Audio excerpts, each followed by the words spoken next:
Live. Hey, look at that was weird.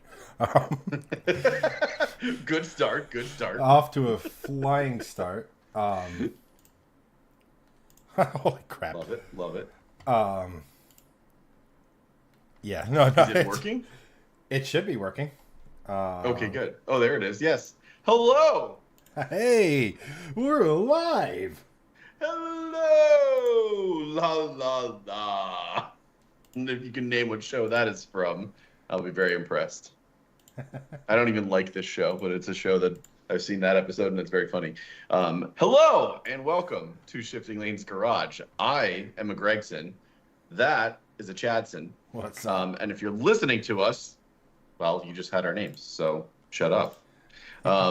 Thank you for listening. Thank you for watching. We're here. We got fun things to talk about, including probably some news on Chad's car, literally zero news on my car, and also news about future cars for us, which should be a lot of fun to chat about. The aforementioned Chadson, how are you doing today? I'm doing great. I don't ever want to see a phone ever again in my life. Um, Well, too bad. I'm now showing you mine on stream. Look at it. no. I'm like, Look at it. I'm like, let me look at this monitor over here. Oh, damn it! It looks like I'm looking at your phone. Yes. Oh, and why do you not want to see a phone ever again in your life? Because I was on one for way too long today. Oh, yeah, that's right. You were on the phone for what, like 5, 6 hours today? Yeah, like some of it with Oof. works and a lot of it with insurance companies, getting together with an individual who's going to help me. There's cat hair on my hat. Help me look at a potential new car that, if all goes according to plan, Ooh. we could be maybe as early as next week be revealing. Mm-hmm. So that should be interesting. Love it. Love it. So yeah, it's been a day. Sure. So, to those of you who don't know or watched last week and want an update on the Mustang, Yeah, I was gonna say that's a great transition into the topic of what's up with Chad's car. so as you may have or may not have been able to deduce, what's going on, Doug? How you doing? Hey, Doug, what's up, brother? Um, What's up, brother? the Mustang is officially totaled. So that means I'm officially looking for a new vehicle. And And not if that you I don't was. know what happened, Chad's Mustang spontaneously caught on fire Yeah, thanks to the battery. after a slight drive, and had nothing to do with said drive. It Yeah. was literally just drive, stop, play some simulator golf, drive home, and have your battery catch on fire. So yeah, Yeah, so it wasn't ideal. Well, like we talked about last week, the fact that it is there's fire involved. Generally speaking, that's a instant total, regardless of what it would cost to replace the now charred parts, right? yeah, So, like talking with the insurance company and like they've actually been very nice. It's just like I wish they hired car people, and I don't mean people like us, even though that would be very useful because like that's our particular you know we'll call it tism, but these cars, I mean, frankly, we would be best served in that industry if we had the patience for it because we know what we're talking about. right. So like not dealing with a car person is mildly annoying, in the sense that it's like I'm trying to explain the market, I'm trying to explain like car guru, like so like the insurance company's been great. They made an offer that is pretty reasonable, in my opinion. I think there's still a little separation, and I'm making one final counter. Or I already have made one final counter, just to, because I look at the numbers that they're giving me, and I look at what my car is selling for, or cars like my car are selling for on sites like Car Gurus. You go and top tip, if you're ever trying to evaluate your car and seeing what you might be able to get as far as financing for said car, NADA is a really good resource to use. It's NAD as in dog A. Yep. Like nada, like the Ex- Spanish word for nothing. Yeah. But it's the National Automobile something or other. but that's a really good tool resource to use for evaluation. It does do things on the lower side, but it gives you an idea. The So National Automotive Database of Automobiles. that the five Just made that up, but I really hope it's that, because that would be from the acronym Department of Redundancy Department. acronym done by the same people of the National Dodgeball Association of America, That's right. or the five What Ds is of it? dodgeball. What is Dod, it? Duck, dive. no, it's dodge, What is it? duck, dive, dip, and dodge, Oh, or something. dodge, duck, dip, dive, and dodge. Yeah, and then of course Doug knows the answer to it. There So you go. When in doubt, just let Doug. yeah, just answer all to the anyone questions. who's watching on whatever platform or you're listening, if you have a question, just go see. What did we promote? I don't think he's. I think he's. What the hell was it? He's Lieutenant Colonel Doug of the shift squad. That's So right. he is. I think we promoted him, demoted him, then promoted him. But Yes, classic Calvin and Hobbes. yes. So but just going through in the evaluation and like CarGurus has a lot of CarGurus is awesome for sort of market research on a vehicle if you're trying to figure out pricing and things of that nature. Yep. They have a tool that'll help you assess the value of your car in through the lens of an insurance company as well. Yes, So which is very helpful. which is an amazing tool. So we're like I said, we're close, but I thought, in my opinion, we're still off a little bit. So like I said, I'm making one final counter. Hopefully by tomorrow we have an idea. Then we can start the process of getting me a check, and then start the process of getting the car to Blue Sky. Yep. Start the process of disassembly. And start the process of more drivey, less couchy. Yeah, like get a new vehicle, and that's the bulk of tonight's stream is going to be. We're going to assess some fairly flawless logic to how to go about buying our next vehicles, both Greg and I. And then from there, it's the bank, and for me with the banks and stuff, it's always a little tricky because, well, this time around, I'm technically self-employed twice. So so like the banks are like, wait a minute, but I have a credit union. I have a history with them going all the way back to almost 20 years as far as loans and things of that nature. Hopefully we can make that work because I have actually zeroed in on a couple cars. I can't say what they are just yet. Anthony knows in Rolls-Royce chat. Phantom, Yeah, because anyone Bentley Mulsanne. who knows me knows I love luxury cars to be driven in, not to drive. Wafty cars. Yeah. Yeah, that ain't me. Not entirely. I may have a bad back, a bad shoulder, a dodgy knee, and an ankle that's probably going to have to be fused at some point in my life. But no. Yeah. No, I mean, if you were here last week, you know that I'm in the process. I'm looking at a few different types of cars, to try to. Here's basically what I want is something with enough modern features, like Bluetooth, CarPlay connectivity is part of it. I Cruise don't control. require. I mean, my Volvo didn't have cruise control. I know, that's why I said it. It's one of those things where it does come in handy on a highway. Tunability, a really strong aftermarket, ability to get above 600 at the crank, those types of vehicles. Surprised Chad's going to roll in a 500 wheel horsepower Dodge Omni Durango RT. Yeah, you guys are, damn, you must be on my DMs. Holy crap, you guys are so close. No. Because my car history screams that sort of stuff. But, I mean, I guess. Not entirely.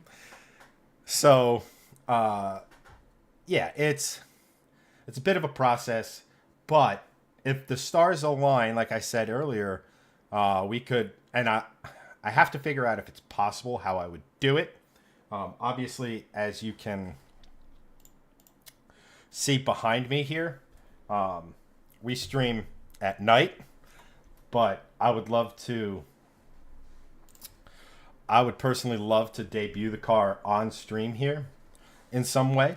I might even just do a live stream in the middle of the day. I would obviously like Greg to be a part of it, just because he's my partner in crime, in all of this sort of stuff. And I can.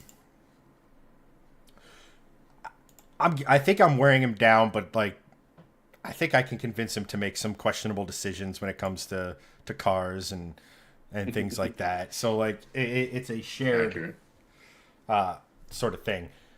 But Steve, I'll always slide into your DMs. So before we talk about the no news on Greg's Volvo, Did. Yeah. Nailed it. I mean, that took longer than Greg in bed. Anyway, Also accurate. Wait, shit! I said that out loud. Doug, Sean, Andrew, what's going on? Doug goes, I'll make up the answer if I don't know it. I make lots of stuff up. Yeah, but you say it with confidence. Thank you, right. Greg and Mate, for liking the stream.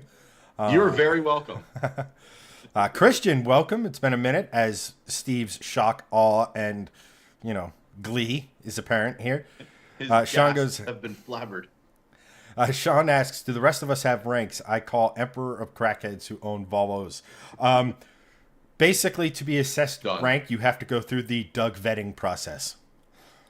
Just wash my hands of that. Also, the Doug Vet, very underestimated Corvette trim. I would buy that trim. It's great trim. Comes with an AMC engine. Doug goes, I've had insurance companies call me several times in my career trying to figure when there is a conflict from the books and the customer gathered information. I've always been curious how they use such third-party info like a dealer, but it happens. So that is an option. If I were to say, let's say they reject my offer and I'm like, do I really want to fight for this amount? And it's not much.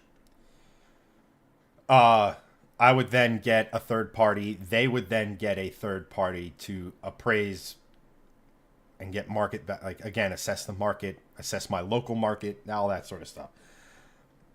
The question would then become, is this a little amount worth fighting for? And that's a question I have to kind of figure out. Sean, Steve giving crazy suggestions. Sean goes, I'd feel safer in an Omni than a 500 horsepower Pinto. Ha-de ha. How's that turbo replacement going? Anywho, flabbergasted of glee, to be correct, comes from Steve. Christian says hello to the universe. And Sean has to reset because he can't see chat updating again. West Virginia life. Anywho. Greg, so, how are you? I'm good. I actually have personal news that I can finally share.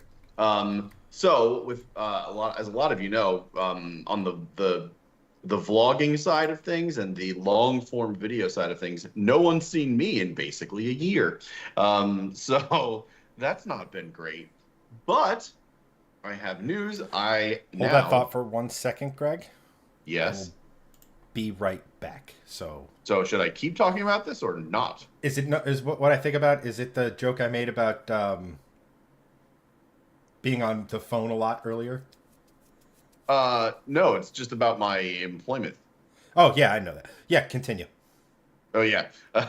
Steve asks, am I pregnant? No, I'm not pregnant. We took care of that, and that shit ain't happening again. 2 is the maximum. I'm not interested in zone coverage. We are a man defense only household. So 2 parents, 2 kids, done. No. Alan, good to see you back in chat, brother. Good to know we have not case swapped the world, but still in process. But no, I actually have a new job. I start on May 6th, so about a week and a half. And it's doing the same thing, but it'll be at a different company.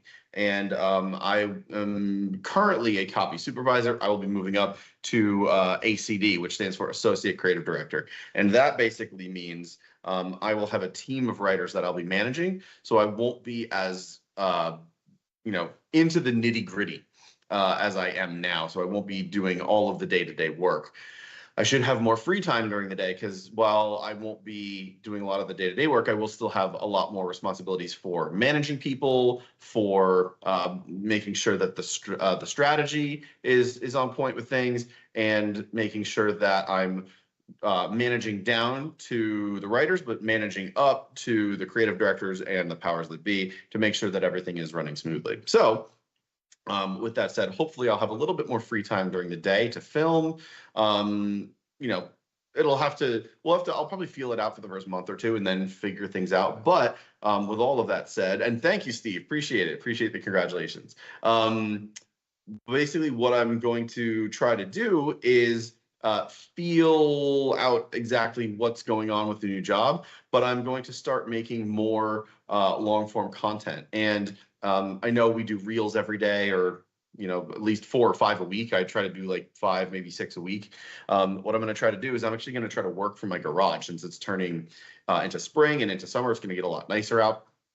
I'm going to try to work from here, basically with this setup, and I'm going to start doing a lot of those reels as long form content. So a lot more automotive news for long form content, and hopefully some more vlogs of this car and future cars as well. So with that said, Doug saying, I love long form. That's what she said.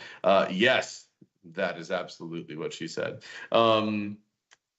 So that's my big news personally, is new gig that'll come with a relatively decent pay bump, salary wise. Nothing, no, I'm not doubling my salary or anything. That would be freaking amazing. I haven't won the lottery yet. Still playing it, trying to make shifting lanes the day job. But until that happens, still going to be doing that, and that will actually afford me to do more things with cars. My wife is going to be getting a new car soon. Hopefully, I'll be able to get a second car soon as well because of this, and my graduating from from grad school on May 9th. So May is a huge month for us personally. New job, totally graduated from grad school for my wife, and she'll be full-time as a full-time librarian at our local library. So lots of fun things happening there. With that said, the long form content should be coming back in the May to June timeframe, just as things sort of like, we massage out the timing of how it's going to work throughout the day, yada, yada, yada. So that is going to be really, really fun to get back into. I'm going to have more videos on this car and future cars. And there's also a lot of cool car things in our area that Chad, as part of the stream and in chat, books, sportsmanship, Team America reference. Love that.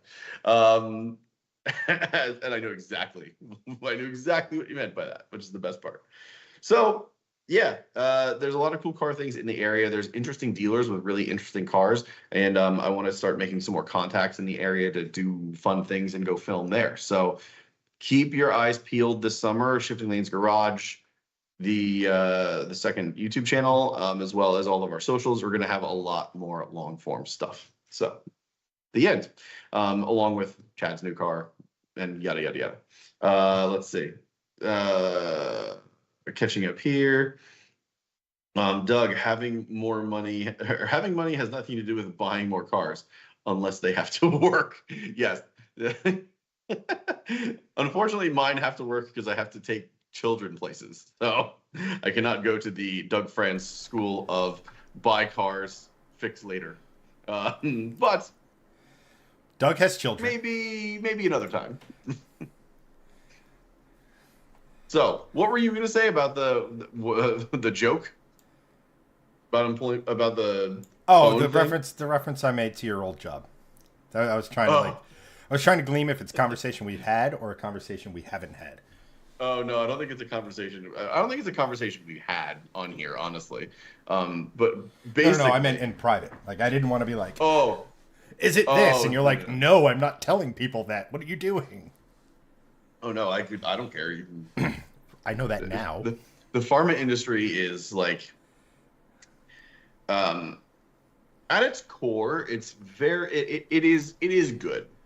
They're trying to at its core, they're trying to help people, but there's a lot of greed. There's a lot of stuff, and not to get into too much of a tangent because we don't see the greed a lot on the advertising end because we're just trying to make things to sell the product and make sure that the product is known about in market essentially, right?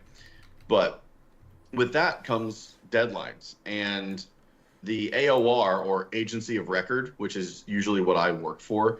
These pharma companies contract out all of the work to do. Like if you need your website redone, we have development teams, and I'm the writer that goes through the website and makes all of the updates. We need a visual aid, like literally like a booklet that you would go in as a drug rep and be like, "Hey, doctor, I have this new efficacy information or safety information. Let's check it out." I do all that. I do all like the educational and promotional materials for all the doctor stuff. So it is sometimes very mind numbing, but it is also, I mean, it pays great, honestly. It affords me to have, a nice house, a good living. So I can't say that it's all bad. It's really frustrating and obnoxious, but it's, it is what it is. That's why I have shifting lanes and Chad, so we can do fun shit on the side. So, and Hanson, of course, too. So don't want to leave Hanson out. But that's why we started shifting lanes in the first place, is to do cool car shit, and we are. So hopefully now that I will be alleviated of this crazy stress at this job, and I move on to the next one, hopefully I will have more free time to do more cool car shit, and that would be great. So that's just my news. I have no fun car news. This thing's running great. Since I changed the spark and the coils on this, it definitely, the butt dyno says that it's definitely rid of its power plateau. Even just half throttle feels a lot more punchy. So I'm going to be taking this back to the dyno, back to the strip, just as is, with no cheater juice. And then if we need to, we'll throw in the cheater juice and see exactly what's going on. Classic Greg. Steve, next on Shifting Lanes, Gregson buys the biggest fucking turbo for his Volvo. I very much hope so. That would be great. Listen, Steve, I've been barking up that particular tree for the better part of a year. I will make a promise on this stream. As long as I can get another car that could safely transport my children, whether that be one of the 240 builds or something else, like a second sports car that's maybe like whatever, like just as an example, I always talk about it, but like an E90 or an E92 M3, because they have seats you can put kids in, blah, blah, blah. Like an F-Type, you couldn't do that. A C6006, you couldn't do that. As long as I have a car that I can transport my kids in, I will put a turbo on this car, the end. Because I just need a vehicle to bring my kids to and from school, the end. Other than that, I'm very much for putting a turbo in this car, sending it off to Revolve, and going nuts, because who doesn't want a 500 to 600 horsepower V60 Polestar? I mean, I do. I'm very much pro 600 horsepower Polestar. I mean, duh. It's an 11. Like, get that power, then we go on drag week, and everybody wonders, wait, what? That Volvo's doing 11s? What? That's right. Just bring out the brackets. We all know how good this thing is it could be at bracket racing. I mean, I'm pretty sure they have a 13.0 class at drag week. I mean, I would have wrecked that class. I mean, it is so consistent. It is, but we'd have to shave a tenth or so off. Oh, we could do that. We could take the back seats out. That would basically shave half a tenth right there. They're like 200 pounds. Yeah, Sean wants you to get a Galant VR4. They're basically larger. Ooh. They're basically Evos. I mean, Galant VR4s are sick. To be fair, that's what they rallied first. Yeah, that's true. I don't know. I could see Greg rocking a DSM. Nice little, like, Eagle Talon. I would love an Evo wagon because they did make them and they do exist and they look really freaking cool. They look like little bread vans and they're awesome. But we never got them here, so I'd have to import from somewhere. And I don't like right-hand drive cars. I'm weird that like I don't want a right-hand drive car. If I ever won one or was gifted one, I would sell it and immediately get something else. So, I don't know. Here's the thing, though. I don't see you loving like a JDM car like that. I just don't. Mm-mm. Well, then it would be. I was gonna say then I could love a JDM car, but it would have to be USDM version of it. Like, well, then it's not a JDM car. Well, no, I meant any of that. USDM Like, Japanese car. The end. Even if you got like an Evo 9 like Hanson used to have, Yeah. I don't see you liking that at all. Because it depends. It depends. I mean, honestly, I love Evos and I love STIs. I'm a former WRX owner, and I think about that car all the time. I love that car, honestly. But an Evo's even more Spartan. Like you're a techie. Like you like car tech. True. I do. But I mean, look, I like car tech in the sense of like infotainment tech, not in the sense of like performance. Right. Like, No, that's right. Because I mean, if we're talking, otherwise you'd be in an EV. Well, right. I mean, I could slap an Apple CarPlay unit in an Evo and be totally fine. I want to see you slap it. Yeah. Done. So yeah, we'll see. But I think that's a good transition actually into like our main topic tonight because we're talking about future cars. And Chad, you actually came up with a really fantastic idea, and I don't admit that anywhere, usually ever, because you never have good ideas ever. My ideas are brilliant. It's just your brain can only comprehend one fiscal quarter. No, see, your ideas are really interesting in the sense that they can't be executed on literally ever. So that being said, I was very impressed with this topic tonight because it was very cool. And of course, I'm joking because your ideas are always very decent. They just involve winning the lottery. AKA cough, swapping everything's cough. I didn't say swap it. I said literally put a bigger turbo in your car and it'll make it more reliable. No, that's not. Every time we talk about project cars, we're like, what engine can we put in that though? So your brain goes there first. Yes, because like, hey, this engine is cheap. What about the labor? This engine is cheap. Yeah. What part of this aren't you comprehending? Go buy it.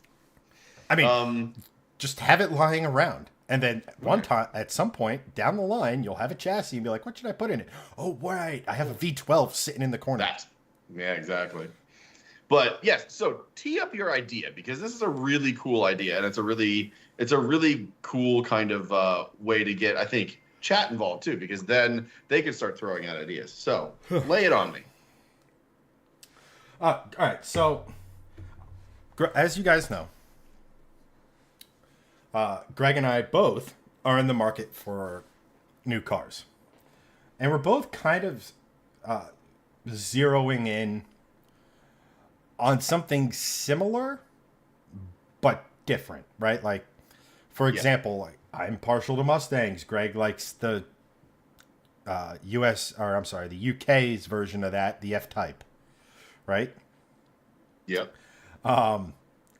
So, like, our tastes are similar but different. And that's, honestly, that's great. Because if we both wanted the same car and, like, say, Greg's like, no, screw you, I'm getting a GT350, like, it'd be kind of boring for you guys, you know?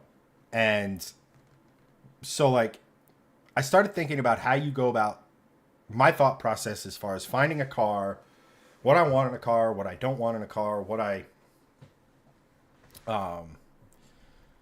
my must-haves, what are my would-likes, and what compromises am I willing to make? And it dawned on me that a great way to figure that out is via the old Top Gear / Grand Tour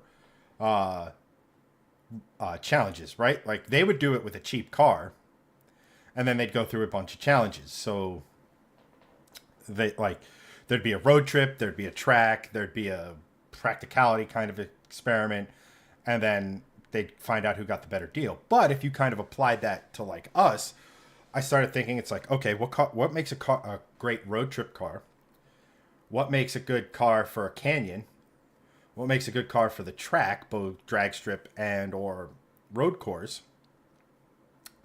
And I started thinking like we could discuss this and lead us to, oh, I was on the fence about this, but I really should get that, or I want this, but maybe I should get like that sort of a thing. Kind of a nice little thought experiment. So we'll start, Greg, Yes. because I think you have a little more perspective to this. But what characteristics does a great? We'll start with road trips. What characteristics does a great road trip car have, in your Okay. mildly expertise opinion? Yep, English. Nice English words, Dr. Shakalu. The first off, thank you, Doug, for the 200 stars for new car purchases. Those $2 will go towards one of our things that we buy for sure. Um, and also, someone get Doug some more mead because we need we need we need stars. Um, so a great road trip car. There's two schools of thought here. We're gonna do the first one, which we won't talk about, is space. Because if you're going on a road trip and you have things, you need space. So wagons. Wagons are great road trip cars.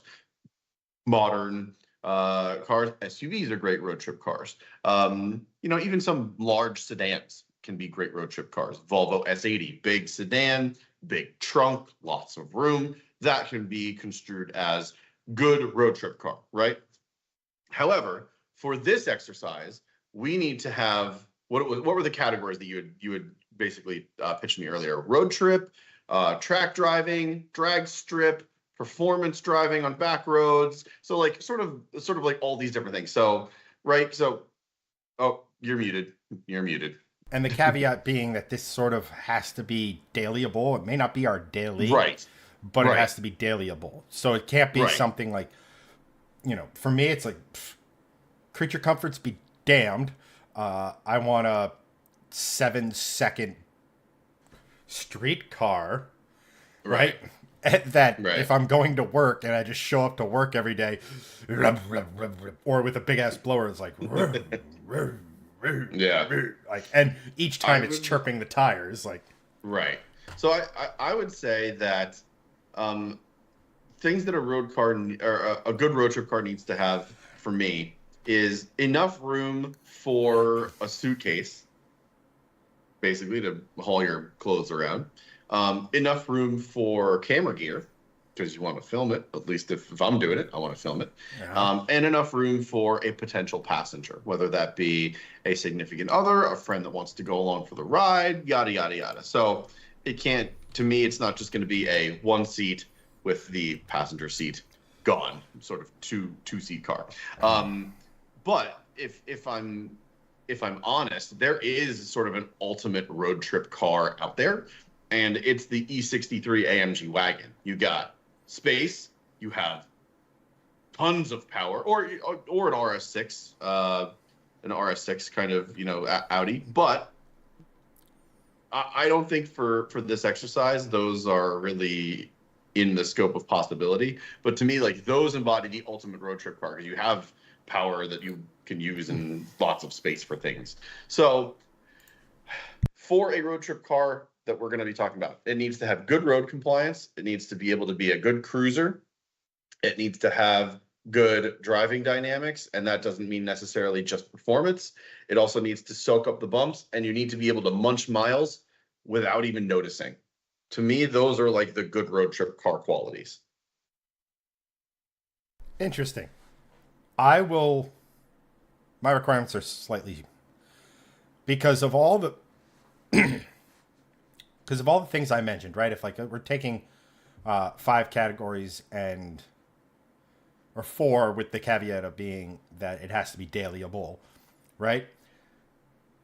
And most people would assess 25% to each or Yeah. 50% to road trippable or something, right? Like for me, the road trip aspect of it is room for me and a passenger, Mm-hmm. room for our stuff, our bags. So like, Mm-hmm. throw our bags in the back seat and room for golf clubs in the back.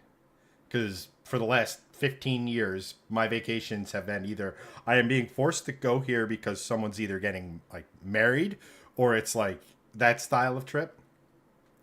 But for me, more like if I'm going somewhere on vacation, I'm going to spend at least 2 to 3 days playing golf. It's just, you know, Right. I'm 40. I live in a white collar town. I might as well get stamped to be a Freemason at this point. But like that's it. Like that those are my requirements, which the Mustang did quite well. You could actually fit 2 sets of golf clubs in there, 2 bags with all your stuff. Like, and I'm not, like not like a suitcase, but like like Yeah. Large duffel. a carry-on sized bag, Yeah. and then comfortable but still supportive seats. Mm-hmm. Like obviously I don't want obviously something if it's fitting within the dailyable parameters, right? You're not going to have that ultra stiff suspension that's non-compliant that works perfectly on the glass smoothness of a racetrack, right? Mm-hmm. So you're going to have that to me is enough comfort. If I have a good seat, and again, it has to be supportive, but if I can get a good seat, you'd be shocked at how much a good seat can sort of, I don't want to say hide, but Yes. add comfort to a car with a suspension that isn't set up for comfort. I would say my V70R is a great example of that. The V70R seats are wildly comfortable, and that car was not set up for comfort because if you hit a bump, it definitely crashed. It had like a very crashy suspension and chassis setup. So I totally agree with that. I think a great seat is sort of the anti-fatigue mechanism of a long road trip.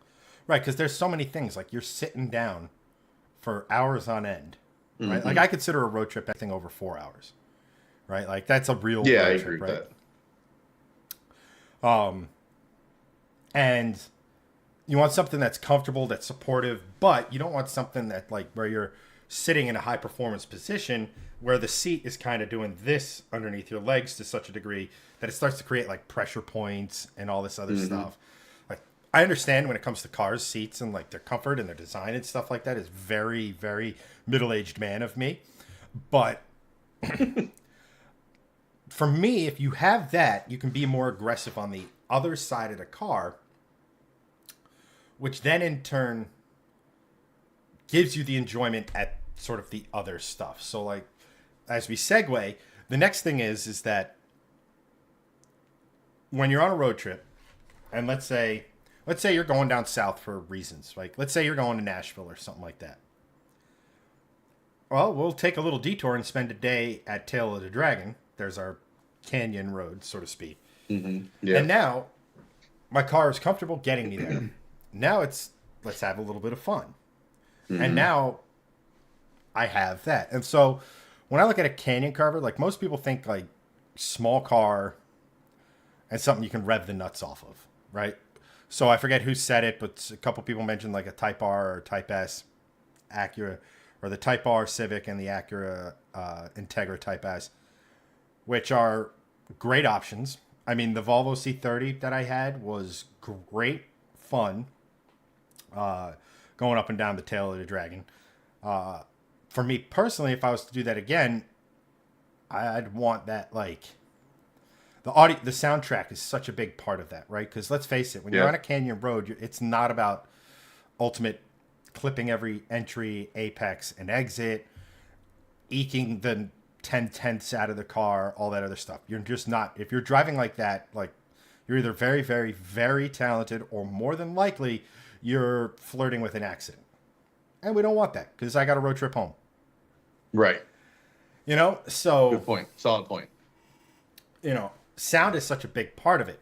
And yes, you can make a 4-cylinder sound good, but does it sound as good as a straight six? does it sound as good as a V8? You know, when you're thundering through Right. on a mountain pass and the sound of your vehicle's echoing off of whether it be the mountainside or the trees or something, you want that visceral sense. And for me, it's kind of a V8. So like, but that said, like a good straight six, like I could imagine doing Tail of the Dragon in an R32 GTR is an absolute riot.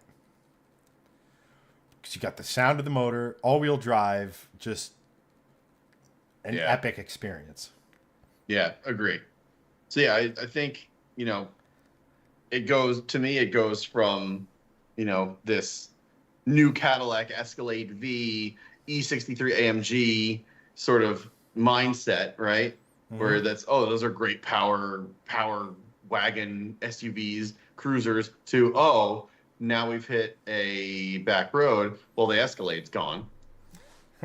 So now we're whittling down, right? So the E63 AMG still would be up there, I would say. But that's a road that I would be very happy driving an E63 AMG S wagon or an Audi RS6 on. But I would much prefer to drive a sports car on that road than a sports car masquerading as a wagon, if you will. And wagons are very capable. Trust me. Look, I know. I own one that's quite good. And I've driven the E63 in the sedan form. Also quite good. It's not the same as driving a sports car on a road like that. It really isn't. So, with that being said, I think that whittles down the list a little bit. And right. If we're going to answer the same question for what would you look for in a back road carver, I would look for something with not a lot of body roll, great sound, good power to weight ratio. So like a Miata would also be very good for that road because it has good power to weight ratio. So would a 700 horsepower Mustang because that also has a good power to weight ratio. But but that's what I'm saying. Like there's a wide berth, but it's a sports car wide berth. So right.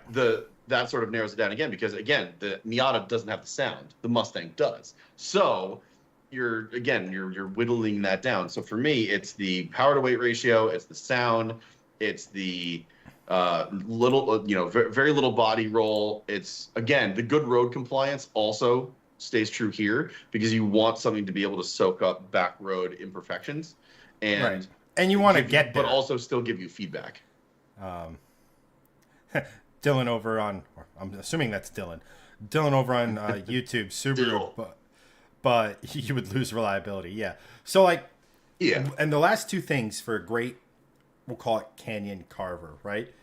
And for me, at least, is since we're not eking 10/10, since we're not going for ultimate speed, we're going for ultimate enjoyment.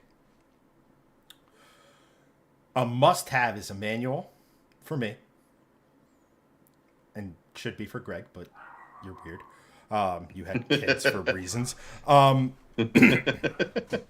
And I would also like something that revs more than you'd expect. Let me explain. Yeah.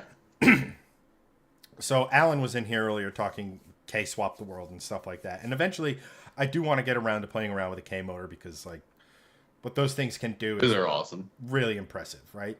But one of the things they do really, really well is that if you build them right, they rev to 9,000 RPM. Yeah. So S2000 would be a great backroad carver car. Yes, that's an F motor, but your point stands. Yes, but whenever I hear Honda motor and 9,000, that's the first thing that comes to mind is S2000. Right. So, and a lot of people actually K-swap those. Anyway, but you can go on and find a fully built K long block. I think it's stroked to 2.5 liters, 9,000 plus RPM, 350 horsepower. And big for a K motor. It's big for a four-cylinder in general, but it's big for a four-cylinder that revs past 9,000. Yes, very true. So, and I Because know what are that what are most four cylinder cars these days? Twos, just flat two. anywhere from 1.5 to 2. Yeah, exactly. So 2.5 is big these days. So, like having that rev, so like, let's face it, right? Sure, you can heel toe. Sure, there's a lot of that sort of stuff you can do, but also you get more out of the drive if you have a huge rev range to play with. And it True. goes to V8s as well. Because Doug made his classic Doug statement of obviously not an LS. But that's where, in my opinion, why the Coyote shines. I mean, for so many reasons, the Coyote shines. But the fact that you have LS's stock form revving out to 6,500 RPM, which is a lot for push rods. Don't get me wrong. And then meanwhile, you have the Coyote coming along who's like, yeah, 7,500 out of the box, cams, springs, retainers, the right exhaust setup, and what I mean by that is the right header setup. Right. You're getting 7,500 to 8,000 RPM out of an American V8, which is nuts, which is Yeah. so much fun and such a mind F that it adds to the theater and the excitement and of all of that. Let's see here. Sean, an Alfa Romeo Giulia would be a good time if I could give it back to the dealership when I was done. I do not, Yes. as much as I want like the Quadrifoglio, and as much as that V6 is arguably the best sounding V6 ever made, I do not trust Alfa. I just, Yeah, the reliability is reliability ain't there with the Italians. so now we've had practicality, comfort, a little bit of power. Now we're like, okay, let's get the handling dialed in. Mm-hmm. Now we're really going to switch it because for me, when I look at a car, I want something that's fun, that I can drive long distances in, that I can enjoy on picker road. But like I'd like to spend time on the track. And that's where the next one comes in because there's always a track challenge or there's always an airfield in any of these Top Gear or Grand Tour challenges where they do a drag race in an airfield, which is always crazy to me how they don't light the tires up at every start. Like, it's just crazy to me that they get the launch right every single time. And I'm sure it takes multiple takes. And I'm sure that's the movie magic and stuff, right? But the fact that, like, okay, they're very experienced drivers. They know how to launch a car, et cetera, et cetera. But some of these cars, with some of the power levels they have through a manual transmission, you're just thinking, like, how much of the clutch did you destroy to get that? But that is an element of it. So obviously, in those types of situations, a lot. If you're going road course, for me, I want both road course. So I would install parts for adjustability to make it a good road course car and as good of a straight line car as I could make it without sacrificing road course stuff. But obviously, you want a lot of power. You want a car that's easy to drive. Well, easy to drive in the sense that it's extremely predictable, right? If I'm at this RPM on the strip, my car's making a ton of power, and I shift, are the rear tires going to chirp? Okay, I know I shift a little earlier, etc. Same thing with on a road course where, okay, if I go into this corner at this way, am I going to push? At which point I got to be careful of snap oversteer if I get a little too aggressive, or is it going to lose the back end? And the back end more important because that having a linear feeling and a predictability to it keeps you out of the guardrail more than plowing into a corner, because unless you're going just absurd way too fast, lift, brake, let the car kind of figure itself out, slow down, and then get back in the corner. It's not the fastest way to do it, but neither is going into a corner with a crap ton of understeer either. So you want all that stuff, and that's where like the ability to modify kind of sneaks into the equation here for me. Because to have something that does the road trip, that does the back road, that does track use well, you're probably going to want a decent set of multi-adjustable coilovers. And the affordability of that sort of stuff, or how easy it is to Yep. do that sort of thing, is pretty key.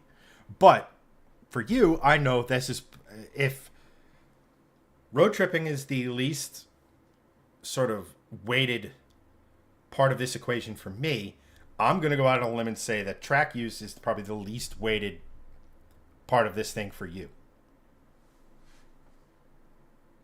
I don't know. It depends, because one of the because what are the next two things? The next two things are Track are split up actual in track, and then what's the other one? it's strip and road course. Okay, so let's talk about road course first. So track, right? So for me, I don't know. I always, so I'll say it this way. When I'm starting a new video game, I always go for the person that's well-rounded, the character that's well-rounded, that has All offense. not surprised with that one. So for me, it has to have, like, say it's like a Final Fantasy sort of game. Like, it has to have good charisma. It has to have good attributes. It has to have good offense. It has to have good defense. Like, whatever. It's a well-rounded character, right? They can kind of do it all. For me, I wouldn't even say that, like, the road trip is more weighted than the track use. It's more of just like, well, what can do all of these things well with me not having to sacrifice one aspect of it? So, like, to your point at the beginning, like, there's something about, like, drag week. Well, these guys drive their cars from one track to the other, right? To me, that is the antithesis of this exercise, right? Where you have a drag car, and it's got to get from point A to point B, and it's got to be comfortable enough to get you there, and then after the week you're done. But, like, in this exercise, like, we're gonna own these cars, right? So that sort of blows that out of the window. So for me, it has to be a car that can kind of do everything well, because I'm going to live with it after the fact. So for me, it's not necessarily that the track it's less weighted. It's just, I need something that's going to do the road trip as well as the track, or the track as well as the road trip. And I actually have, like, 3 cars in mind that are, not shocking at all. 3 cars that I'm potentially could purchase. So at the end, we'll sort of talk about, like, what cars these could be. But for me, I mean, at this point, that example of the Audi RS6 and the E63 AMG wagons sort of go out the window, because they are great cars overall, but they're not good track cars. They just aren't. You can set them up that way, but they're ruinously expensive to be able to get to that 10/10ths great track car use. And you're going to sacrifice all the other good stuff, right? You're going to sacrifice all the road manners. You're going to sacrifice the great road tripping aspect of it, if you will. So with that said, those now, and in my opinion, those now completely go off the list. Now we're into, like, the pure sports car realm, where what's a pure sports car that can do the road trip, that can do the back roads, that can do the track, and that can do, the next thing, the strip. It was like, well, there's obviously something that I'd buy, and then there's something that's just obvious to the general enthusiast, and I'll say it at the end. But I don't think, to your point, I don't think the track is weighted less. I'd say it's weighted equally, in the sense that, like, I want that well-rounded character. I want that well-rounded car that's going to be able to do all of these things at that level that I'm expecting it to, without sacrificing in one specific area, if you will. Gotcha. So I think the thing here is I think we've reached the point, and there's been some awesome suggestions in chat, apart from Doug's. Yeah, we got to roll through all of them, because there's been some really good and really wacky suggestions too, which is great. Christian goes RX anything rotary engines. Greg would love that. I like weird stuff, so rotary is good. But for this example, no, no, I need reliability too for the road trip. So no Dailyable, rotary, thanks. the dailyable thing, and I don't know if Greg wants to run premix, but Yeah. Brap, brap, brap, brap, brap, brap, brap, brap. No, I don't want that. I'm good. Not for this one. someone here, yeah, one I did want to mention is Ethan over on Facebook. It may not be ideal, but why not an Audi B5 S4 2.7 bi-turbo, all-wheel drive sedan or wagon option, 6-speed manual, comfortable, practical, very strong aftermarket support. And I hear on Audi forums you can put a 2.8 NA cylinder head and raise the RPM. You can do a single turbo upgrade that can make 100 horsepower or do KO4s for a nice street power that's 500 horsepower. I love that idea. Audi's electronics scared the ever living crap out of me, especially since it I was was something. just going to say the electronics. And then, especially since it was something electrical that put me in the situation to need a new car in the first place. It's still a little fresh. So, but I love that idea, and I love that on-brand hot rodding in the sense that, you know, you're taking heads off of a different motor to make it do more this sort of stuff, like to rev more. I love that idea. Like, you know, I've been looking at, I had before the fire been looking at putting voodoo heads on my Mustang with a pretty aggressive cam because 705 isn't enough. But Clearly. well, no, because the thing is that I was starting to think of boosted Coyote, 8,000 RPM redline. Yes, please. And then I think my car protested and set itself on fire. It's, Yeah. but so like we've kind of reached the point where it's now that we've had all these things where like I saw someone over on YouTube chat say like an SUV would be great for road trips. Well, yeah. Anything with a long wheelbase and a big squishy suspension is just going to eat up miles. Oh yeah. But it's going to be compromised in the other parts of the equation, right? You know, I saw a lot of decent suggestions. Doug said Miata, and I'm like, He maybe, specifically said Miata with a V8. right, and that might be Greg's answer. It's not mine. Nah, that wouldn't be my answer. If I was That to would get, be my answer for one of these things. let me put it to you this way: if I was to ever get a Miata, I would do it well and trolley at the same time. That would be the car that I would put the crazy Rocket Bunny wide body on, the big duckbill spoiler, there's a swap out there for fixed headlights, get rid of the pop-up headlights, you know, all the things people would hate me for who love that car. And most importantly, that's the car I would K-swap. Yeah, I was just gonna say that's the K-swap car, or what's the one that Alex Kirsten did in the UK, the Jag V6. Yeah. Yeah, that's the swap I would do in that Miata because it sounds utterly glorious, If and you could give me it's cool. 350 NA horsepower and the smallest displacement I possibly could get, that'd be the Oh, route yeah. I would go. I would actually even consider doing a turbocharged Hayabusa engine in there. That would be sick. You know, But but for this exercise, not a thing. not even close. Like that would have to. There are 5. There's at least 15 other cars I would want to play with first.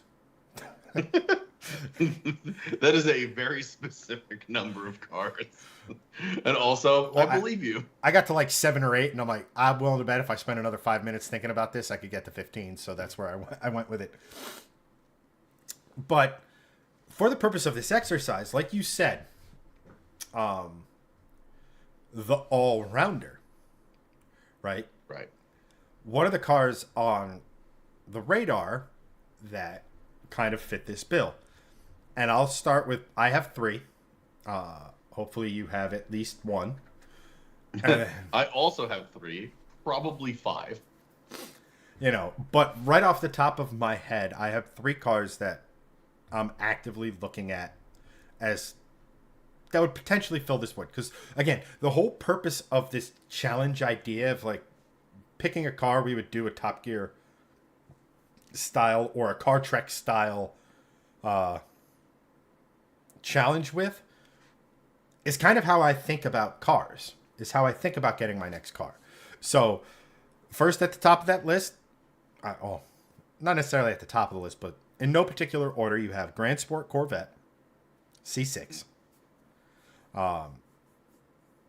Basically a steel chassis version of the Z06.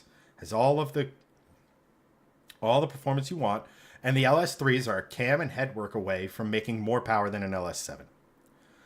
So you could get 9/10 of a Z06 feel for less money, right? Yeah.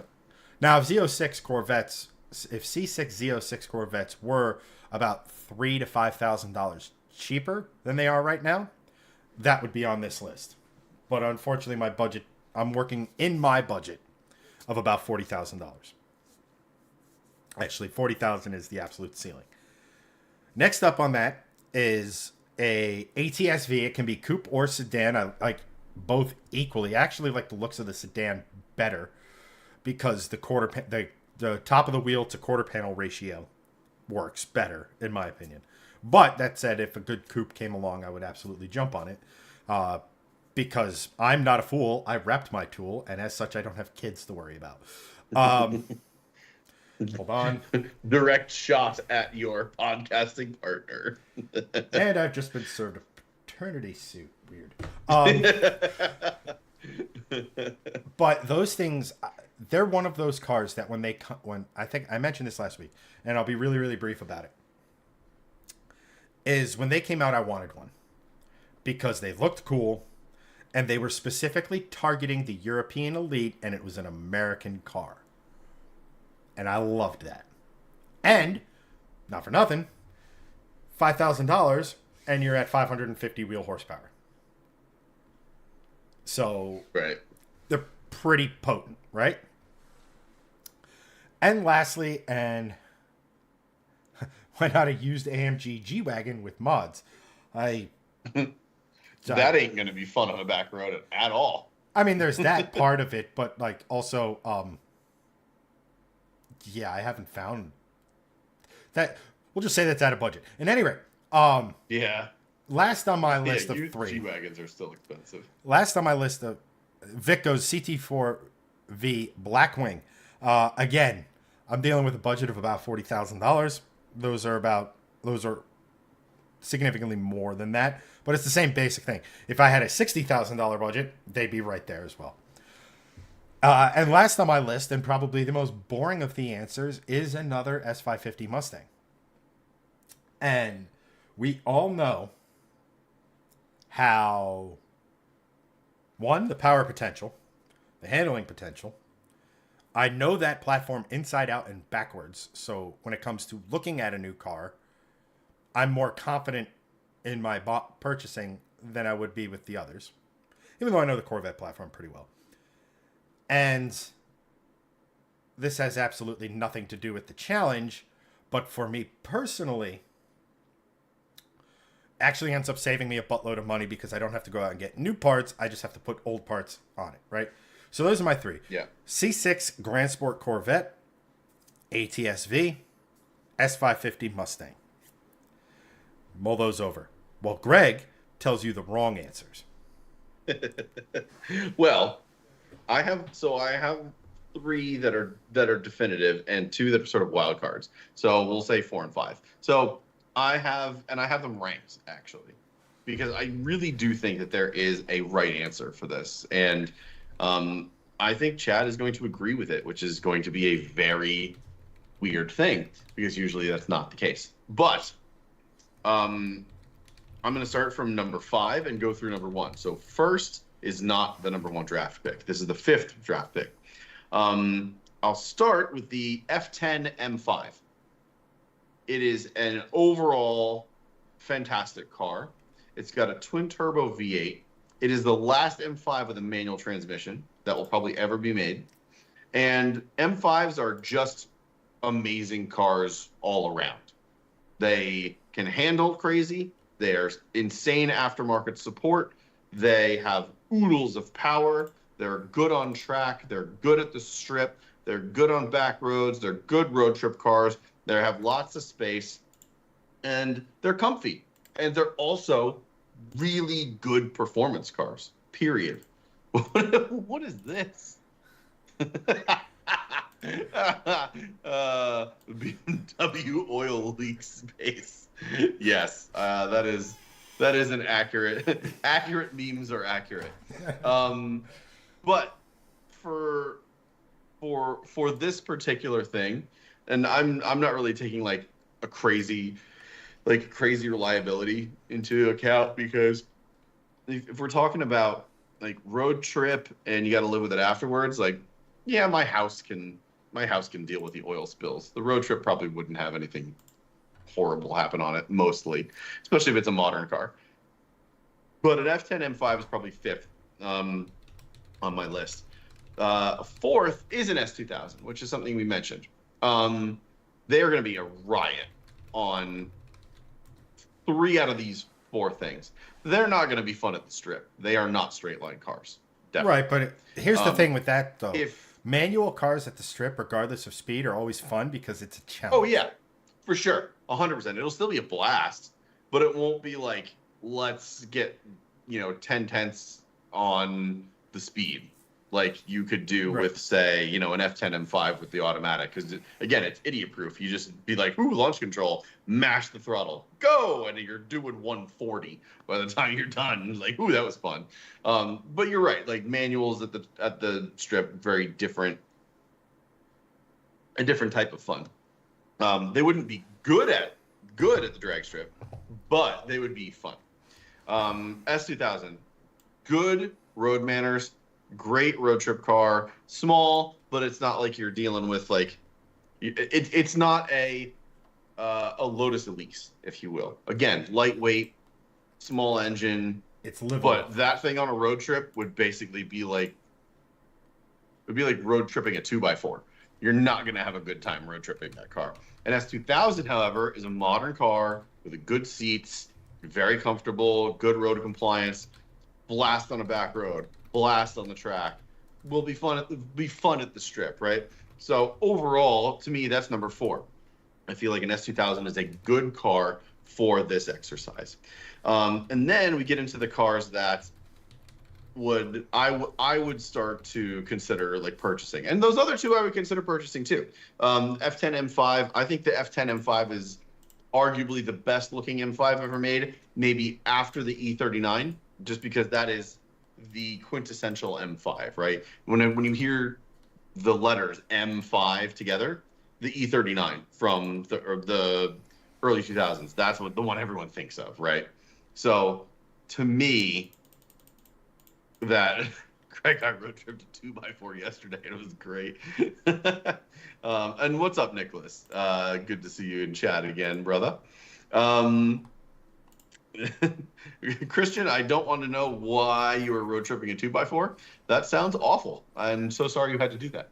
But that sounds like you got a little early to the witch's broom factory. But yeah, exactly. What M3 did you say? The F80?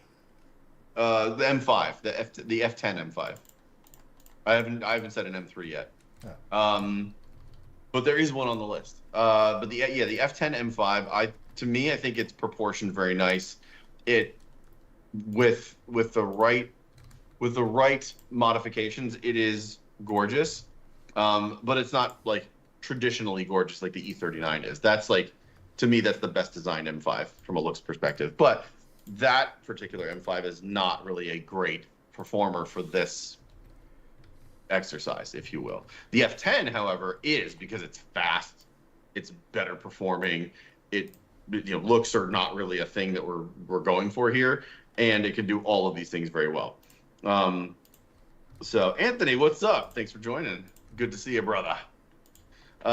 So we get into the top three, and these are the kind of the cars that I would consider purchasing or could potentially purchase like right now if we're going for it. And to no one's surprise, especially Chad's, the E92 E90 M3 is my third pick.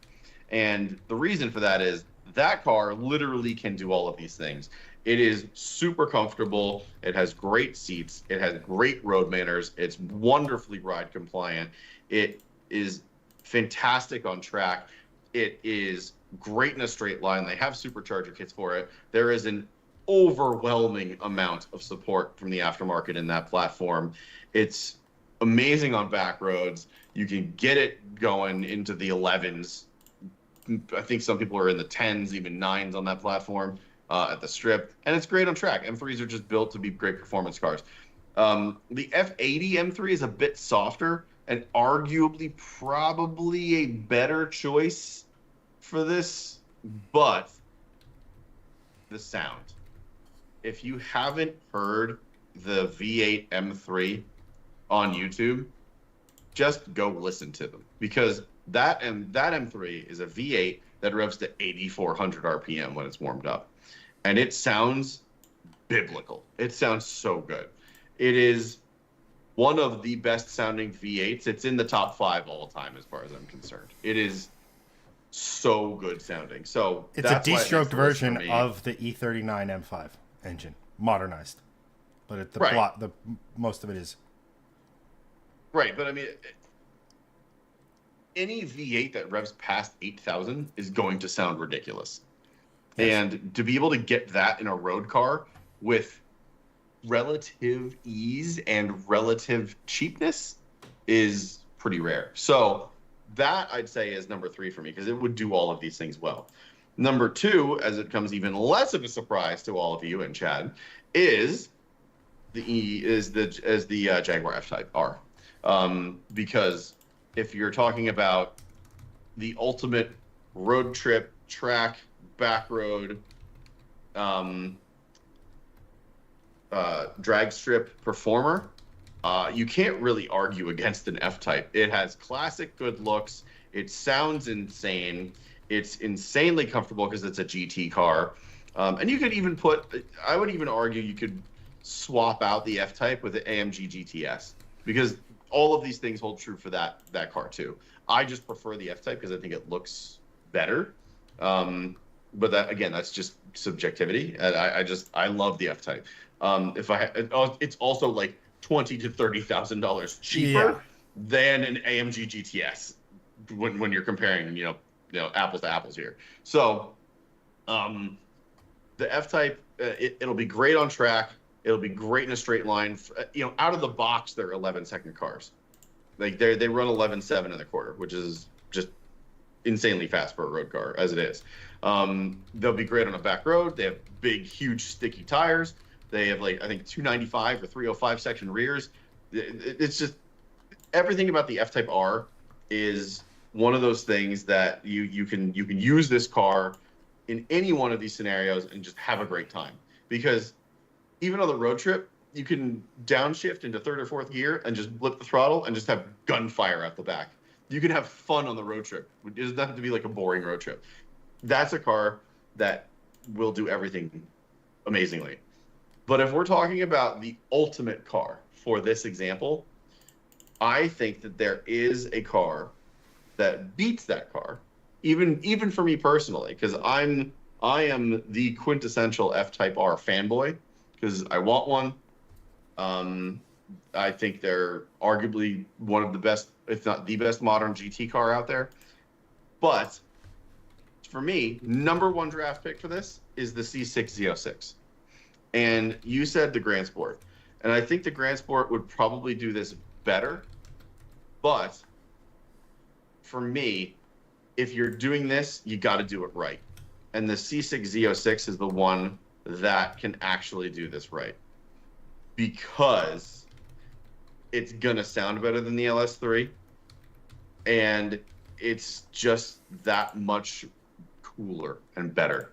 And the Grand Sport will do all this perfect, but with the trunnions done, the Z06 will too. Like they're also quite reliable. And to me, for all of this, there's no better car because the Z06 will destroy everything that I've mentioned on track.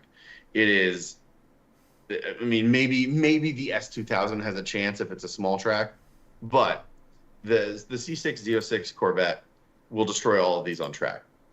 In a straight line, it's just as fast as an F-Type with a manual transmission. If you can eke the performance out of it, it is just as good, if not better, a backroad car than all of them. Maybe less the S2000 because of how light it is. And as a road trip car, you're going to get 30 miles to the gallon in a V8 Corvette, which is nuts. Stop applying logic and reason to this, god damn it. But if you're gonna road trip something, you need to actually have like that sort of in your head, because you need to have like some semblance of MPG to be able to like get to your destination and not fill up 1,000 times. So like all these gas guzzling SUVs that we had said, like, well, they're great road trip cars, but they're also going to cost you $120 to fill up. You know, a C6 Z06 Corvette will get 30 MPG on the highway and not cost that, and still blow the doors off absolutely everything that we're mentioning. So to me, I would say the C6 platform is probably number one for me. And I would say the Grand Sport's a good shout, but I say the Z06 is better. And I'm very interested to hear how right I am in this from you, because I know that you thought I'd put the F-Type R at the top, but I don't think that it's the best one for this challenge. Okay, so I took some notes. Yes. And here they I'm are. going to hear your notes, but I'm going to hear your notes as I use the restroom. So I'm going to go on my phone and watch you as I take a break. So you go. I'll be right back. All right. First and foremost, Nicholas Zander over on Facebook. Thank you so much for the 1,000 stars, brother. Hey, man, we appreciate you watching whenever you can. So thank you. Thank you. Let's see here. Anthony goes, the V60 can achieve 17 miles per gallon with the camper behind it and averages 14 with the camper behind it. NFG, because when I get where I'm going, I can unhook, go eat up some local twisties. Absolutely. I don't plan on ever owning a trailer. And if I do, I plan on having a truck associated with it. But as you can see right here, this is our list. And I would have had slightly different cars if we were... I should have associated a budget with this, because that's what the Grand Tour does, right? They give you a budget. And I totally forgot about that. That's on me. But Greg's first one, F10 M5. No. Look, are M cars phenomenal? Yes. Are they... So many of them have, in recent years, have been built and tuned and everything around the automatic transmission that the manuals feel odd. In a way. So... Nah. And to me, always... The thing with the M5 is always that... Unless it's like this... Because like the E39 M5 is smaller than today's M3. So like... It's kind of in that smaller version of it. But if the M5 is always bigger than the M3, I've always liked the M3 more. If that makes any sense. Greg, S2000. I mean, those are hilariously fun cars. It's basically a Miata for adults. The engines in those things are insane. You're getting 250 horsepower out of a 2.2 liter that almost revs to 9,000. The earlier ones with the 2 liter do rev to 9,000. For the American market, they wanted more torque, so they put the 2.2 in. And they get to like 88, 8900 RPM. They're just phenomenal. And again, this is going to show the JDM nerd in me. But if you go and find yourself... If you were to say, sell the USDM engine and go and get yourself a JDM engine... They're running at even higher compression, so they're making even more power, and they respond well to that much better to your basic, intake manifold, long tubes, etc. And as you can see with my notes with Greg, I just don't see Greg driving a vehicle where VTEC kicks in. I, even though the brim of his hat bro. might be flat, I don't. But right, and then we get to an E9X M3 again. Wrong. You just have a disdain for BMWs, period. So I am not surprised by wrong and wrong again being next to these options. Wait, here's the thing with that specific platform is you went through that already. Granted, it was with a supercharged one, and you love buying cars that have tuning issues because it's, I don't know, it tickles you. Well, here's the thing of that car. That was actually my own stupidity because that car had zero tuning issues. It's just so I'll actually say it's not just my stupidity there. They gave me the worst directions I've ever received from anybody. And I spent like $250 on a new cable to be able to actually tune the car. And they're like, here's the tuning files. And then they gave me 2 files with 0 instructions. And I'm like, what am I to do with these? And they're like, oh, flash them. I'm like, which one? And then didn't hear from them from 6 months. And then I'm like, okay. Then I finally like figured it out on a forum thread from like, again, 15 years ago. It's like, oh, you got to flash one, then flash the other. And I'm like, you mean I could have been driving this fucking car this whole time if I just flashed one, then flashed the other? And they go, yeah. So I flashed one, then flashed the other. Lo and behold, it was perfectly fine after that. And I'm like, you got to be kidding me. So right, I'd say it's about half my stupidity and half the tuning company. Either way, the car was fine. It wasn't crazy. Go, sorry. right. So real quick, Elliot Manning over on Facebook. Yeah, unfortunately, the Mustang was totaled. I'm working on numbers, which are, just to reiterate, are encouraging. I am definitely getting that car back. And it's probably going to become a parts car. So whatever I get next, it's going to finance the horsepower of that. And then I'm hoping at least the engine. I have a few ideas for that as well.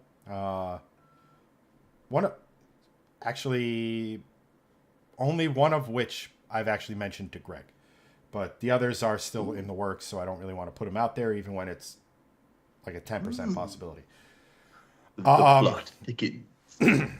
Vic Chang over on Facebook suggests the Sky or the Solstice. Those are actually really, really cool little cars. And believe it or not, the A something 5, what is it, AP5? It's a character, not a number 5. Those transmissions are actually very strong and a really good budget option if you're doing a manual swap, or you say have say you have a Lexus IS 300 that has a manual and you want a transmission that can hold more than 300 horsepower, which the W55 can't really do for long. They're great budget options. They're even a better bang for buck. Well, let me put it this. They're a really good option because they're less expensive than CD009s if you're not going crazy extreme with your build. So like, if you want 5 or 600 horsepower, they're great. If you're going to be pushing beyond that, obviously the CD is the transmission to go there.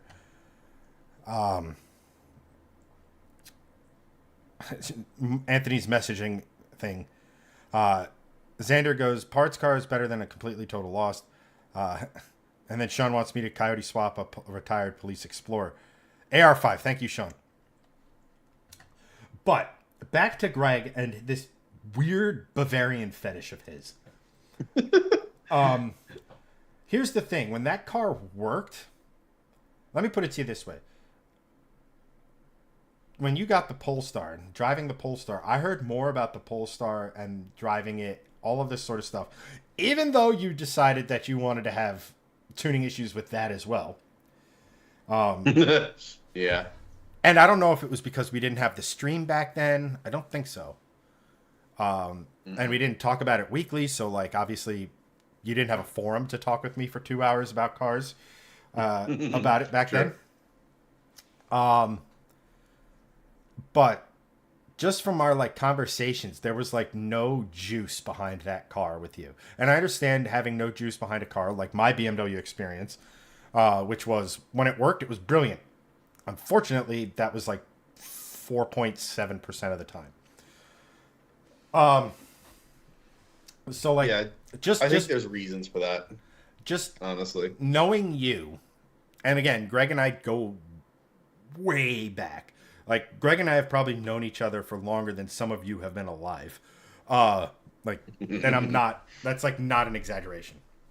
No, yeah, well, like I'm 40 in July, you're 41 in August, and yeah, that's accurate. And We've known each other for probably 30, 35 years, so yeah. so like, and I could just tell when you have juice for specifically a car, but like in when you're excited about something. And there Yeah. was like you were excited for it, but then I don't know. For me, for you specifically, as much as I don't like BMW, and there's so many issues and all this other stuff that we can joke about all day. I just think you would get into an M3, you would love the sound of it, and then the next vehicle would drive by and you'd feel disappointed. Yeah, probably. You know. And that brings me to the Jaguar F-Type, and as anybody knows about Jaguar owners, oh, I seem to have left my wallet somewhere, but which is why if and when Greg gets his Jaguar, we're going to Apple tag his wallet so we know where it is at all times. just to make sure that I'm paying for the bar tab. Right. And then we're gonna make sure he never leaves a hotel in like a hoodie, and that his bags are always checked, so he doesn't get new linens and soaps. But look,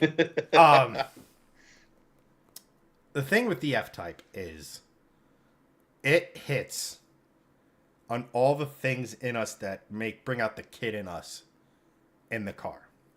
From factory, it sounds insane. It makes all the right noises. It even has a little bit. They're not extreme, but the supercharger. It makes a little. It makes all of the immature noises we like in cars. Couple that with a Jaguar interior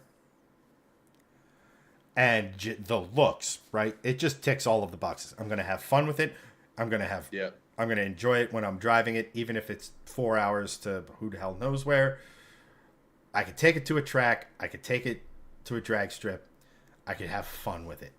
And like, that is everything you can say about the C6 Z06, with the exception of the interior, because it gets Chevy in a hurry being in that interior. Yeah. And And thank you, Nicholas, for the 1,000 before and the 100 stars that you just donated. Appreciate that. do the Fallout. Did you know in the Fallout lore, this is supposed to signify if your thumb covers up the mushroom cloud, you're at a safe distance. But if you use actual science, you're not. So don't use that. If you ever think a nuclear blast doing Yes. this, well, number one, I think you would still be in the concussion wave, so you wouldn't have time to do that. But in any rate, it's a nice little, cool little thing for like the lore of it. But if you're into nerdy stuff and science, Kyle Hill on YouTube. I can't recommend it enough. Yeah. But that's lastly the C6 Z06. And my notes for that is duh. Right? Yeah. Because from a pure driving experience, it does everything you want. And Right. everything about it, I think the ones with the Magna Ride are both comfortable and handle. Boom. Back roads and all the other stuff. Check and check. Cargo space, I mean, if you need more, tell your friend to drive themselves. That's right. Then you got a whole extra seat. Storage for your helmet. But, That's right. That's where the golf clubs go. I've of this list, I've driven literally everything except the BMWs. And that's not like me shitting on BMWs. Or no, I'm sorry. I've driven an E9X M3. Not the F10, F5 though. Or M5. Yeah. But the Corvette is just, I mean, here's all you need to know about the Z06, and we've said it before. It was made more power, it was faster in both a straight line and around a track than the equivalent, I think it was the 575 Maranello Ferrari of the time. Yeah. And they look epic. I would say that though both of those cars side by side, for me personally, the Corvette, but it's from an aesthetic point of view, sort of a non-biased point of view, they're both beautiful vehicles. Yeah, agree. The only difference is the interior, right? Right. And that's where I think the Corvette would lose you. Now, it would be cool to do a build series of, we're going to make the plastics not so plasticky. We're going to put Right. an infotainment and system in there that actually looks good, right? We're going to change out all of the vents, the knobs, all the switch, basically make it look like a brand new car inside. And I would even go as far as to say digital dash cluster from like a Haltech or a Holly or whoever. I think that would be a crazy cool build. But builds cost money. And I'm not going to sit here and say Greg's budget should be X or Y or what have you, right? But as far as the thing you sit in and are like, yeah, I'm good. That's the Jag. Back up. I don't want to say you. For me personally, I think we mentioned this before. Or no, we talked about this when we were texting each other. Is that the way Greg looks at a car is he looks at it as it is. What it is, the totality of it. I look at a car and go, immediately, what mods can I do? That's just my mindset. Because for me, part of car ownership is modification. Is I want to separate myself from any other idiot who had the same amount of money as me. And he bought the car. I don't want money to be the thing. This is Chad's car. So people knew my Mustang as Chad's Mustang, right? Because of the way it sounded, all of that stuff. Right. That I love. And I love having... That's what appeals to me about cars, is making it mine, making it an extension of my personality. Or what I want my personality to be, right? For years, I was very shy, very introverted, very terrified of public speaking and stuff. I always wish I could do that sort of stuff. So the personality I wish I had was kind of big, gregarious, all that other sort of stuff. I've sort of melded into that as I've just gotten confidence thanks to life. But so that's where in this situation, I guarantee you what would end up happening was it would be Jaguar F-Type versus Mustang. And then honestly, probably one of the Lexuses, I forget who mentioned it, for Hanson, if we were to do something to that effect. But can you swap to Sean? I don't know if you can, because I think. But good question. It's something definitely worth looking into, especially if Greg decides to go that route. But that's actually was going to be my answer to what you were saying about the interior losing me is, look, I think that the Jaguar F-Type stock for stock, definitely, and I think we can both agree, has a better interior than the C6 Z06. It's just the C6 Z06 is more. It's from a different era, and it's not that far off from when the C6 Z06 was made to when the F-Type came out, because we're talking about 2008 to 2014. It's not that far off, but 2008 was sort of that last era of cheap GM Corvettes, because the C7 significantly stepped up the game as far as interior quality is, for the vet.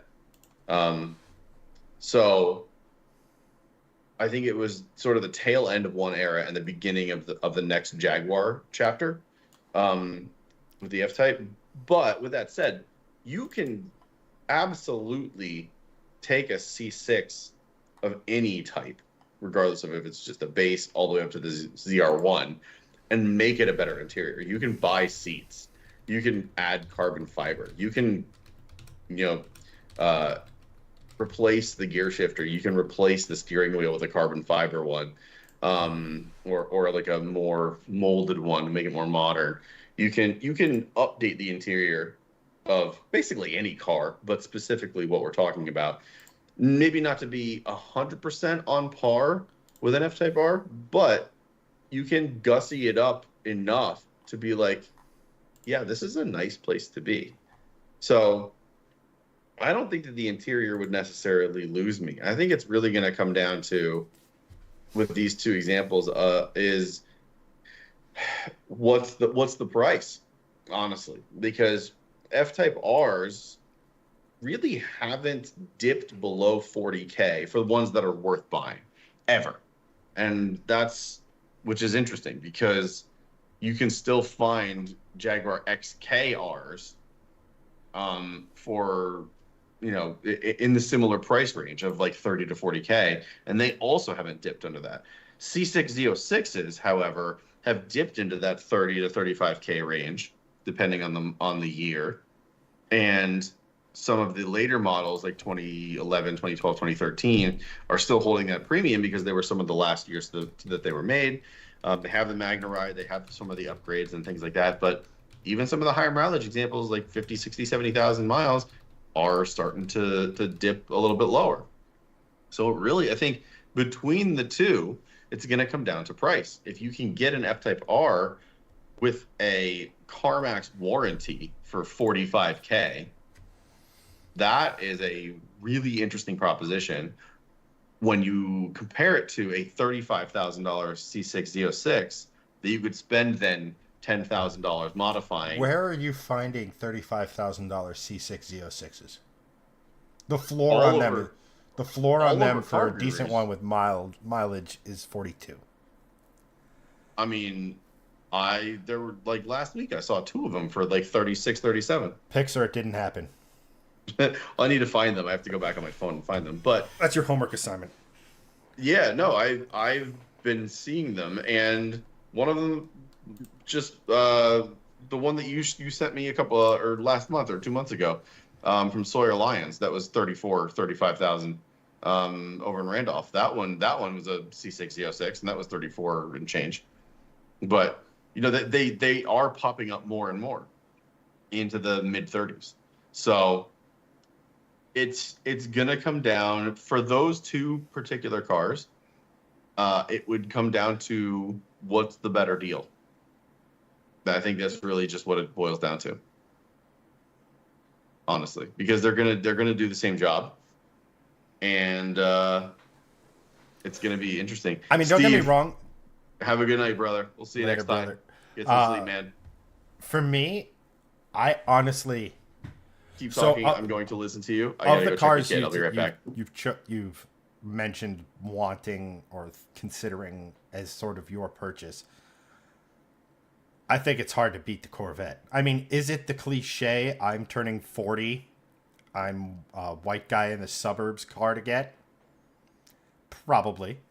I mean, it's a little on the nose, but there is just something so evocative of having a big displacement V8. 427 cubic inches of American Fury, and it's crazy that that's a small block, right? For me, that's the car that does it. And if you can spend another 5 to 8 on the interior and making it something like a special place to be, that's a 101 car, because I don't think there's any other C6 out there that would even be close to being considered with a really nice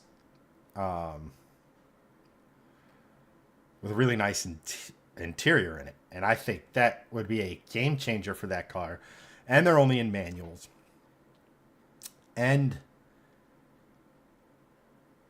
I will be perfectly and brutally honest. Before I got the Mustang, the car I wanted was a C6 Z06. I cannot stress how much I love those cars. Because of what they can do, because of what they are, because it's got that slice of old school Americana where we're not going to beat you with a fancier new engine. We're not going to beat you with boost. We're not going to beat you with any of that.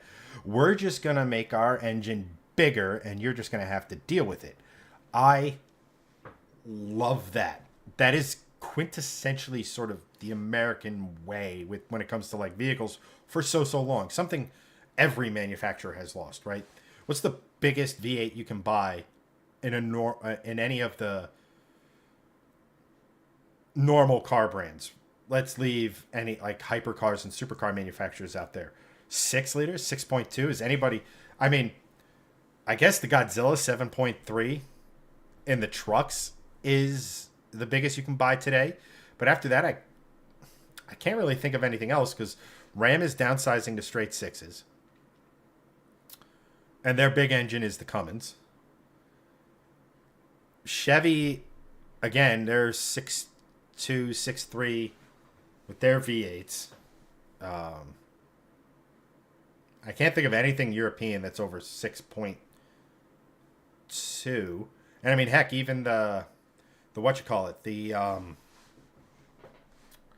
like the AMGs and stuff are downsizing to 4 liter V8s and things of that nature. So like, I mean, imagine a 427 coming out today. That's where I think personally. Oh, by the way, speaking of that, slight deviation here. Ligenfelter just announced they're making a motor based on the LT2, the base motor in the C8 Corvette, and they gave it the same bore and stroke as an LS5, modified oil pan and oiling system.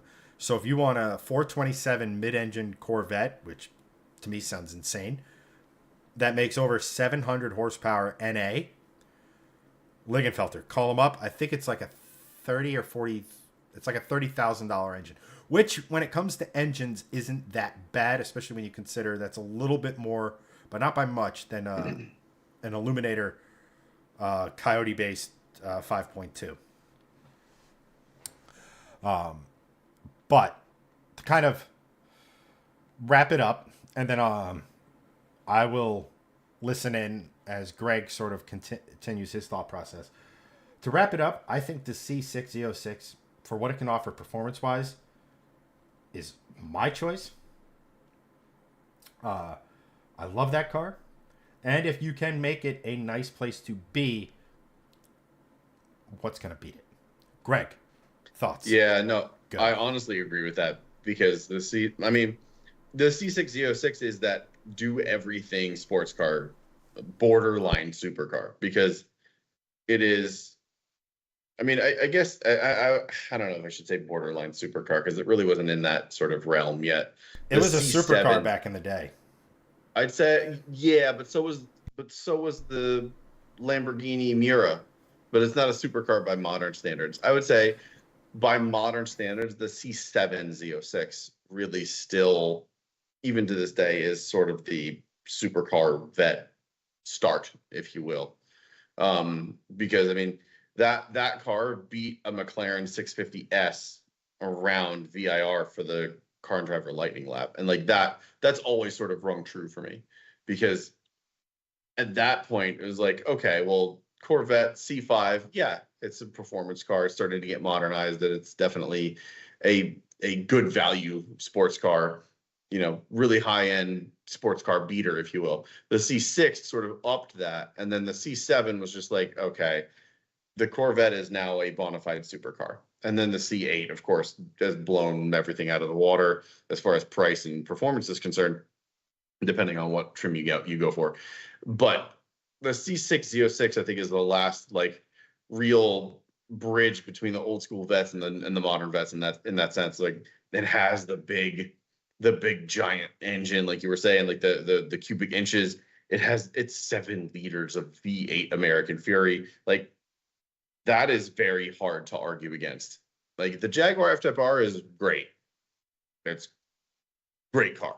I've driven literally every single version of it. I'm not even kidding. I've driven the SVR all the way down to the 4-cylinder. It's a great car. It really is. The C6 Z06 is something that I haven't driven. I have never driven a C6. I've driven a C7. I've driven a C7 Grand Sport and the Z51 and a Z06, and they are utterly ridiculous.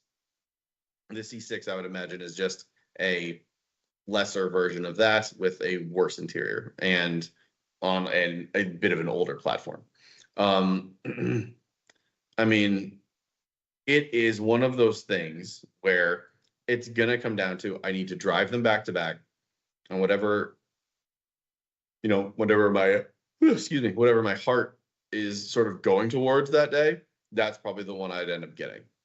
Um, it it's also an interesting case study because the F-Type R has no manual option. The only manual option in the F-Type was in the V6s, and they only ran that for like 2 years, I want to say, so it wasn't very long.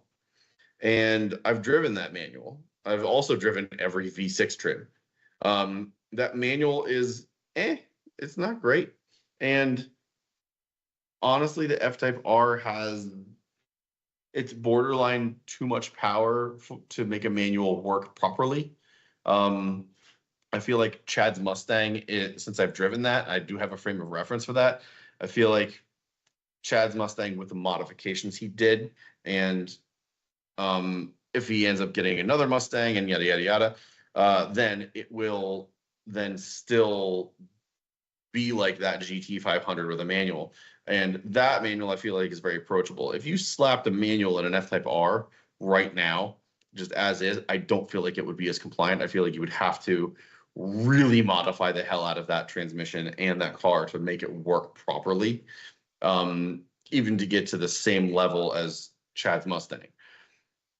The C6Z06, however, comes with a manual, and they manufactured and engineered it that way. So, with that being said, do you go for this automatic flappy paddle gearbox, which, those gearboxes have come a long way since Clarkson coined the term flappy paddle gearbox. They're not like that anymore.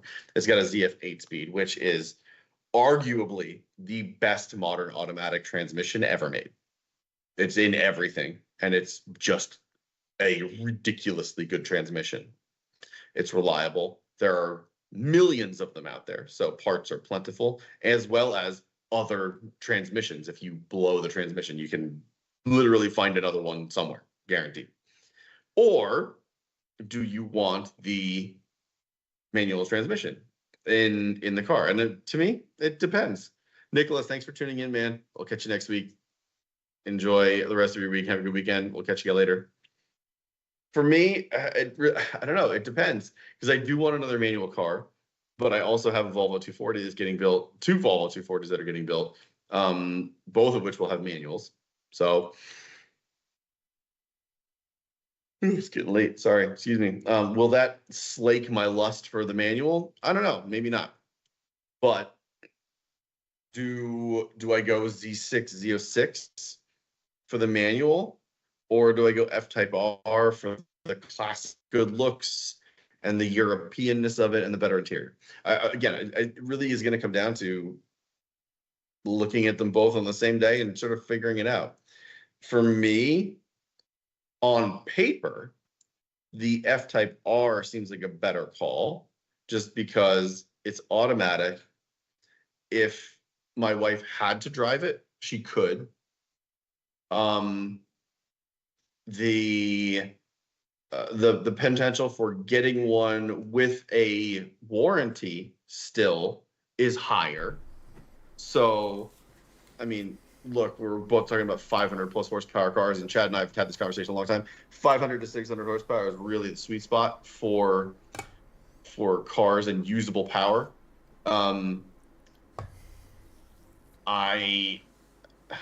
I don't really think I would need more power with either of these cars. Of course, I'd want it, but I don't think I would need more power. But with the F-Type, really 550 horsepower stock from that thing, I really would just need to do aesthetics, a wing, some diffuser, front lip, side skirts, lowering, wheels. Like, that's really it. That's all the car kind of needs. Smaller pulley, in my opinion. Right, but if I had the opportunity to get it through CarMax or some other platform where I could get a warranty with it, I mean, that's a cost savings for me and for the business. So, like, again, there's a lot to weigh out here, but if we're going back to like what were originally talking about with this conversation, which was shockingly an hour and a half ago. Um, When I if pick a topic, I'm I get, pick them good. I know that's why I said like this is a really good topic for tonight. We can talk a long time about this. If I'm buying only based on what we talked about tonight, for it has to do a road trip, a track drive, a drag strip drive, and a back road drive. It has to do all of those things, and you have to own it afterwards. And it has to do the best out of those things, and you have to own it afterwards. I feel like the Z6 is a better purchase or a better car for all of that because I feel like you're going to have more fun. It's going to be a manual transmission. It's going to be more engaging. You're still going to be fast at the strip. You're going to be fast on track. You're going to have a blast on a back road. And it's just a great road trip car because it has road compliance. It has MPGs. It still sounds the business and it has road presence. Like the Z6 Z06 to me is just an overall much better car. And I the dream car for me. I feel like the C6 Z06 is just an overall much better car for this ask. I really do. I have 2 points, and then I guess we'll kind of wrap things up. Number one, slightly off topic, but you mentioned the 7-liter V8 in the Corvette. You live in America. Our flag's on the moon. The metric system is not. Use cubic inches. I said this. I said these things in chat. No. Number two. Number two. Here's the thing too about a lot of this, right? Now F types have kind of plateaued, the R's, right? But Yep. the F type to have is the SVR from a. Well, when they floor, it's time to appreciate. C6s are appreciating as we speak. Yes, true. So the C6, now here's the thing, right? Like if you got the C6 and you wanted to appreciate, you probably have to be pretty light with the modifications. Lame. But I know you aren't into the, I'm pretty sure I spent more modifying the Mustang than you've spent ever modifying any of your cars. And that doesn't Well, take into definitely, account yeah. the Volvo, the Lexus, and I didn't really modify the M3, but like you get what I'm saying. My Focus, even Yeah, before yeah. shifting lanes was a thing, right? So like that's again where our brains sort of we zero in. That's an awesome car, and then start to do this, right? They start to deviate. Yeah. So the C6, if you could say, take the interior out, set it off over here, vacuum seal it or something, and just keep it out of UV light, keep it nice and hydrated or whatever, and it never cracks and it stays in mint condition, and then put your interior in it. So if time comes, hey, what's this car worth more? Is it worth more as the C6 Corvette with the interior it always deserved? Or just revert it back to stock, right? Because those things are going to be collector cars. And like, those are going to be the things rolling across Barrett Jackson, like the 427 Corvettes from yesteryear do now, right? Any 427 Corvette pre like 71 or 72, right? I think the C6 Z06 is going to go down as one of those all-time Corvettes. Because, again, like I said when you were relieving yourself, it's the last of those Corvettes where it had the American mentality of, we're not going to beat you with a more technologically advanced engine. We're not going to beat you with a more, with boost. We are just going to say, you're doing that? Fantastic. Here's 427 cubic inches of American goodness in a pushrod V8, and we're still going to whoop your ass. Like it's the last of the Corvettes to do that.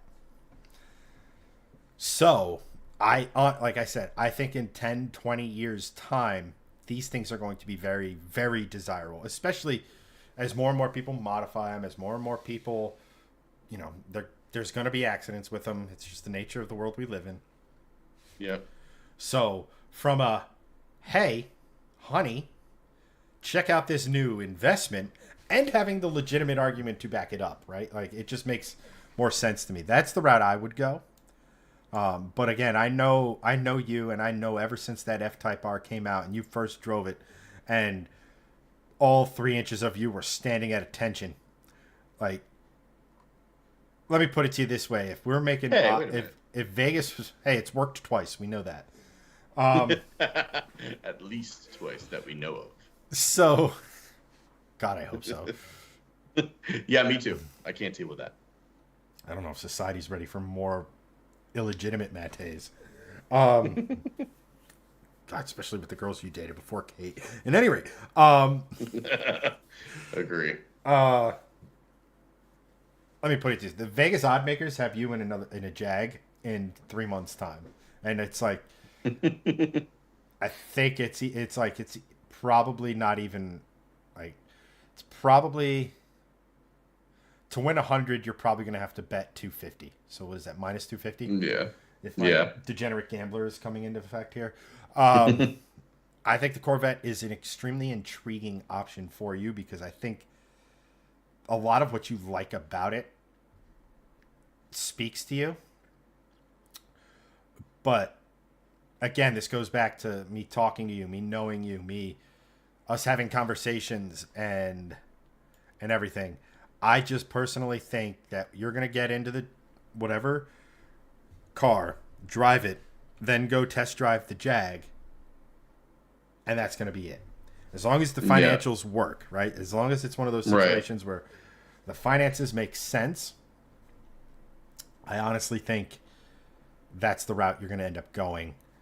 And I'm not trying to spoil the surprise or ruin the tease because, again, Greg sitting here is like, oh, look at, like, you haven't said anything about Jag. I've gotten more Chevy SS's, Corvettes.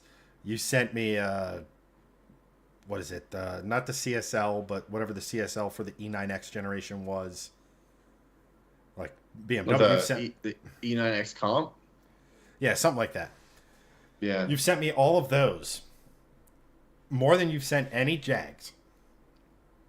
Well, yeah, because the R is the R. There's really not, like, anything interesting about it. It's just like, here's the R at the end. Right, but my point is that it's like, it's almost like you're looking for reasons to not get it. But I think here's how I see this playing out in my head. You're going to test drive everything, and then you're going to test drive the Jag. And then you're going to go and test drive one or two of the others again.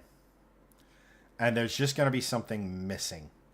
It's the same way I am with certain cars, like with certain builds, with certain all this other sort of stuff. And things like that. But let me put it to you this way. Any car on the list, even if it is a BMW, it's going to be a hell of a lot of fun.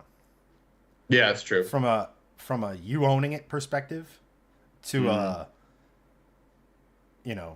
me having a car to quote unquote compete against it. Not that we're not going to be competing in the sense of like my car's better. Right. But I mean, we're not competing against that, but it totally will be, man. I mean, that's why we're not competing, right? Right. But in any sense, it's one of those things where it's like it's going to be a hell of a lot of fun. Like I said, when the Mustang had its, barbecue. Yeah. This sucks. I wasn't planning on it. I was really looking forward to not having a car payment. But getting a new car is exciting. And it is. And true. I think and this leads me into my last point. And again, I said this in chat and I stole it from a TV show. Let's see if you get the reference. I'm going to tell you the same thing I shout at the TV every time I watch The Bachelor. Follow your heart. Oh, God. 1, stop watching The Bachelor. 2, you're actually not wrong. It's a Big Bang Theory reference for anyone who is... That's true. Who didn't pick up Also, there is a car that is better than all of these for what we're talking about tonight. And this will be my last point. And it's a car that is interestingly forgotten in a lot of our conversations. because it is the benchmark for sports cars since the beginning of time. Because Yeah, but let's then be honest here. you're gonna end up in a 996. Ew. No.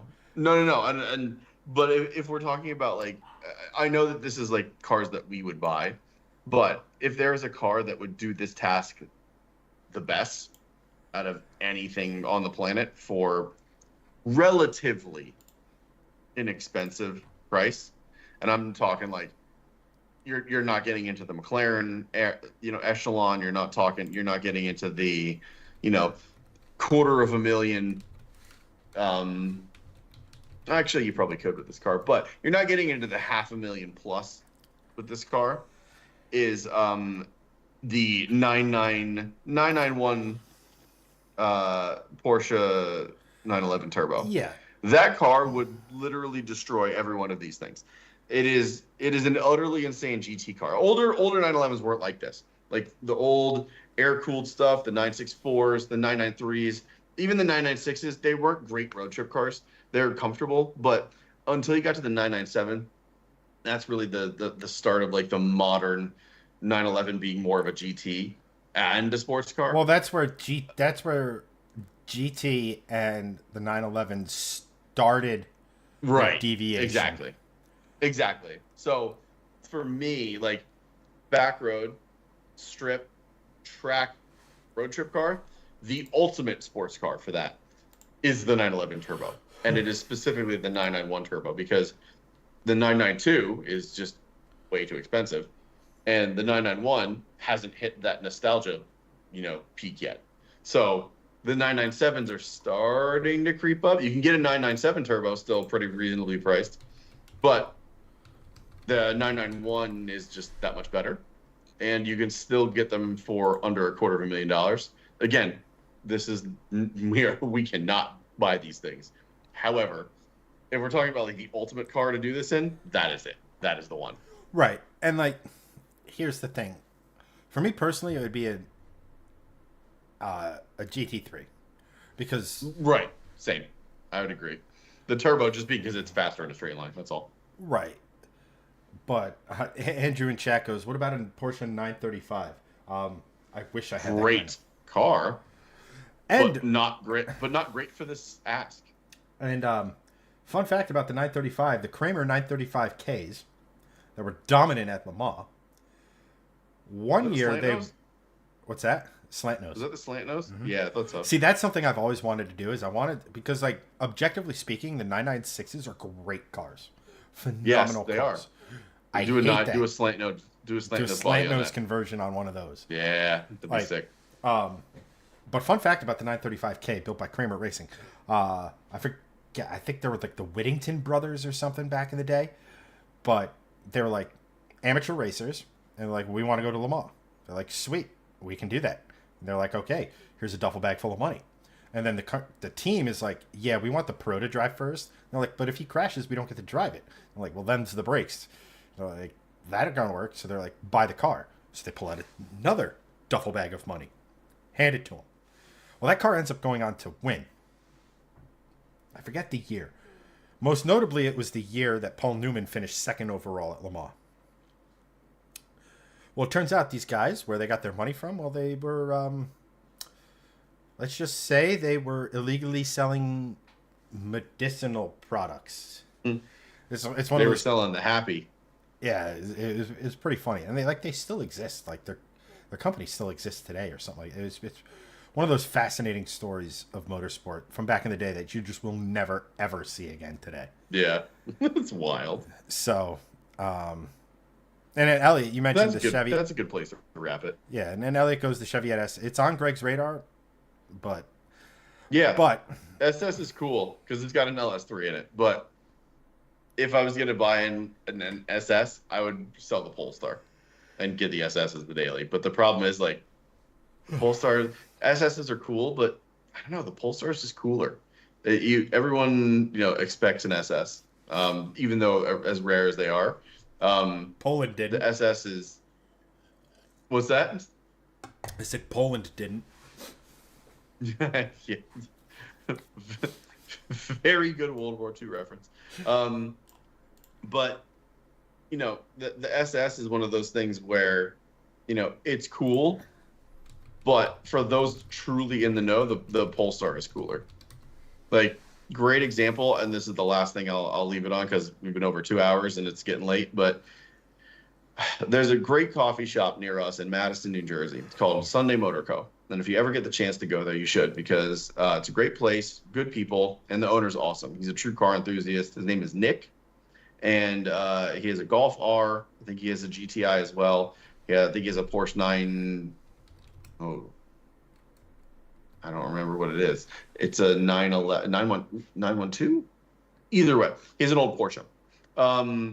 And you'll see it on a lot of their marketing materials.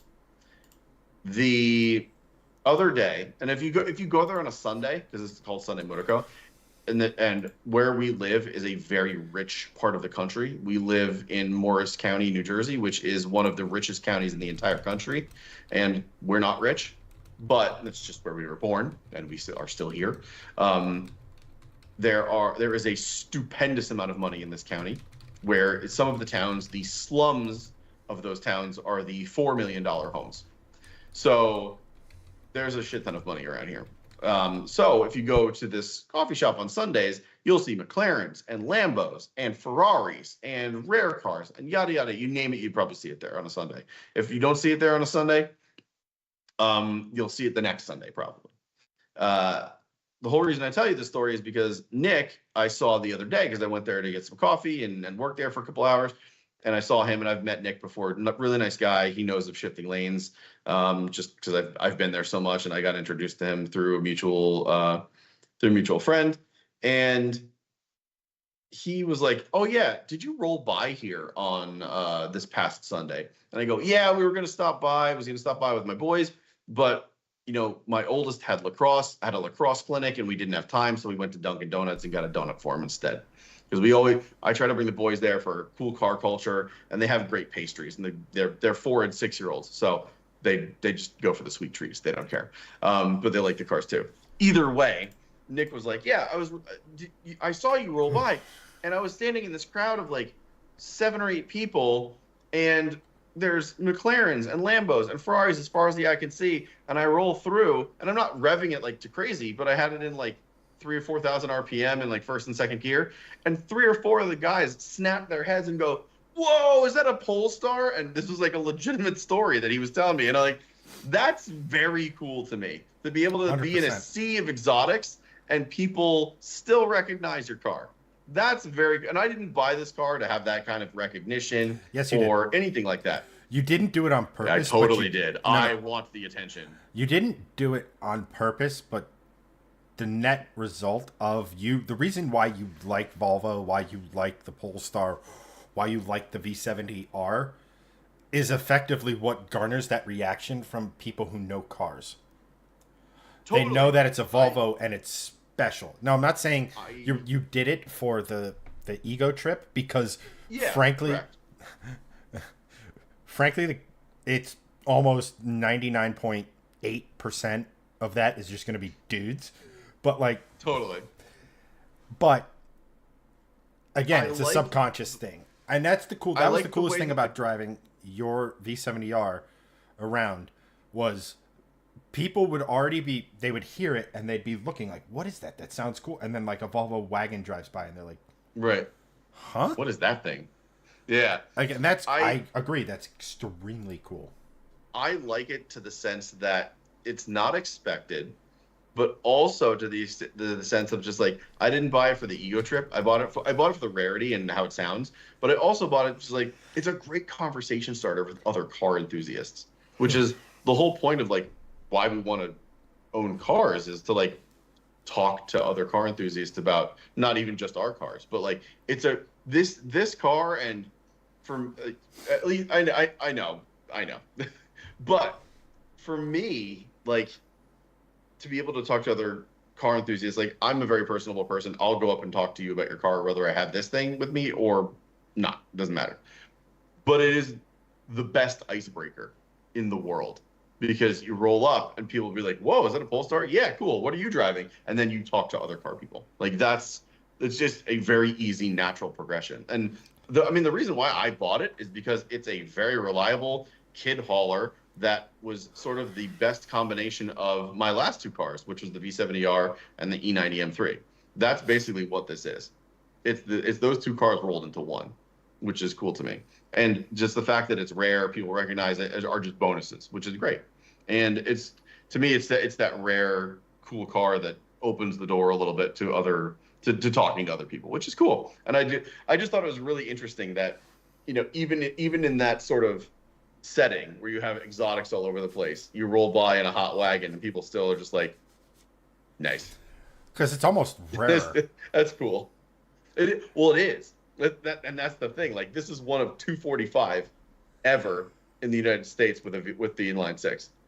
Like, and again, it's splitting hairs and getting to that like, oh well, my Corvette is one of two whatever with the white paint and the convertible. Well, here's the and thing: this you option, see that blah blah blah. You Like, don't have to look hard to see why yours is special. Whereas opposed to like Polestar didn't build that car for the rarity or the cock extension is of having this 60th anniversary Mustang or the 50th anniversary Corvette or whatever.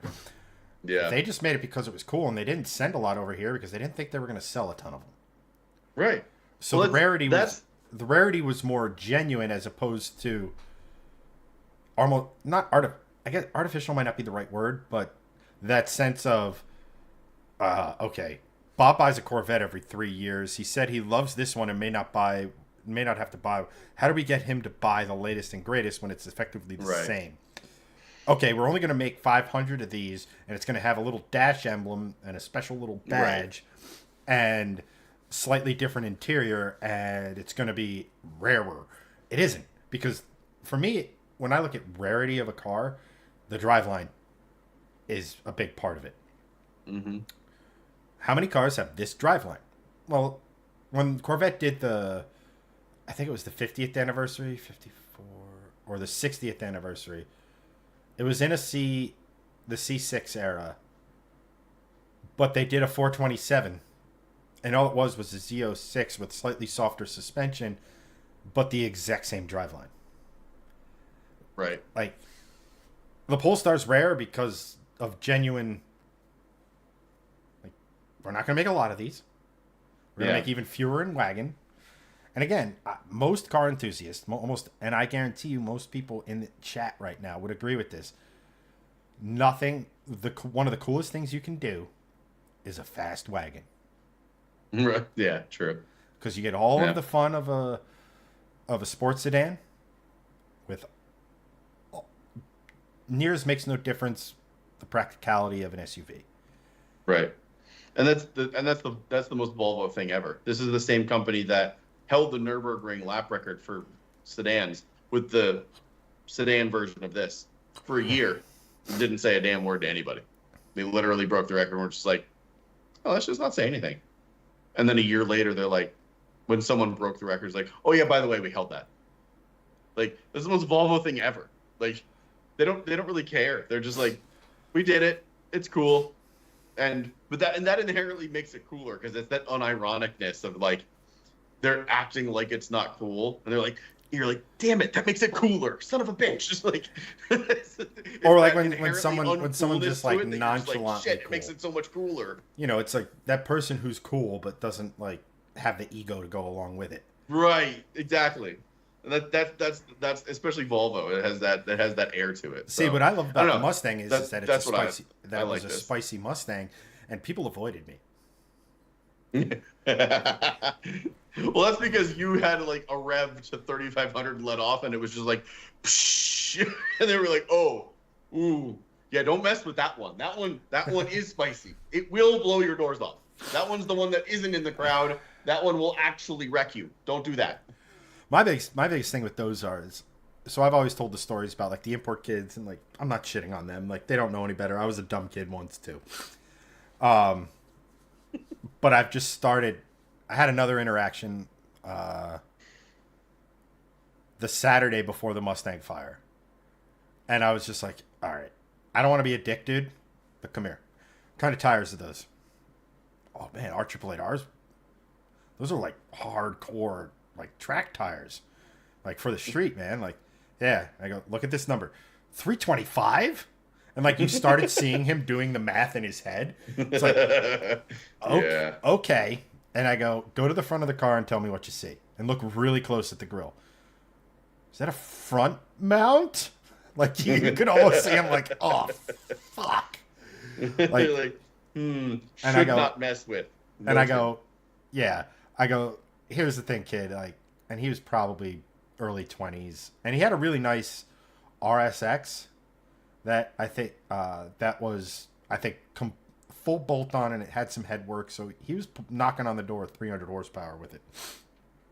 Which is very solid numbers for that car. You know, it might have been like 290. I forget exactly, but I was like, dude, your car is epic. It's cool. It's a rev monster with the headwork you have and stuff. Like, that's crazy cool.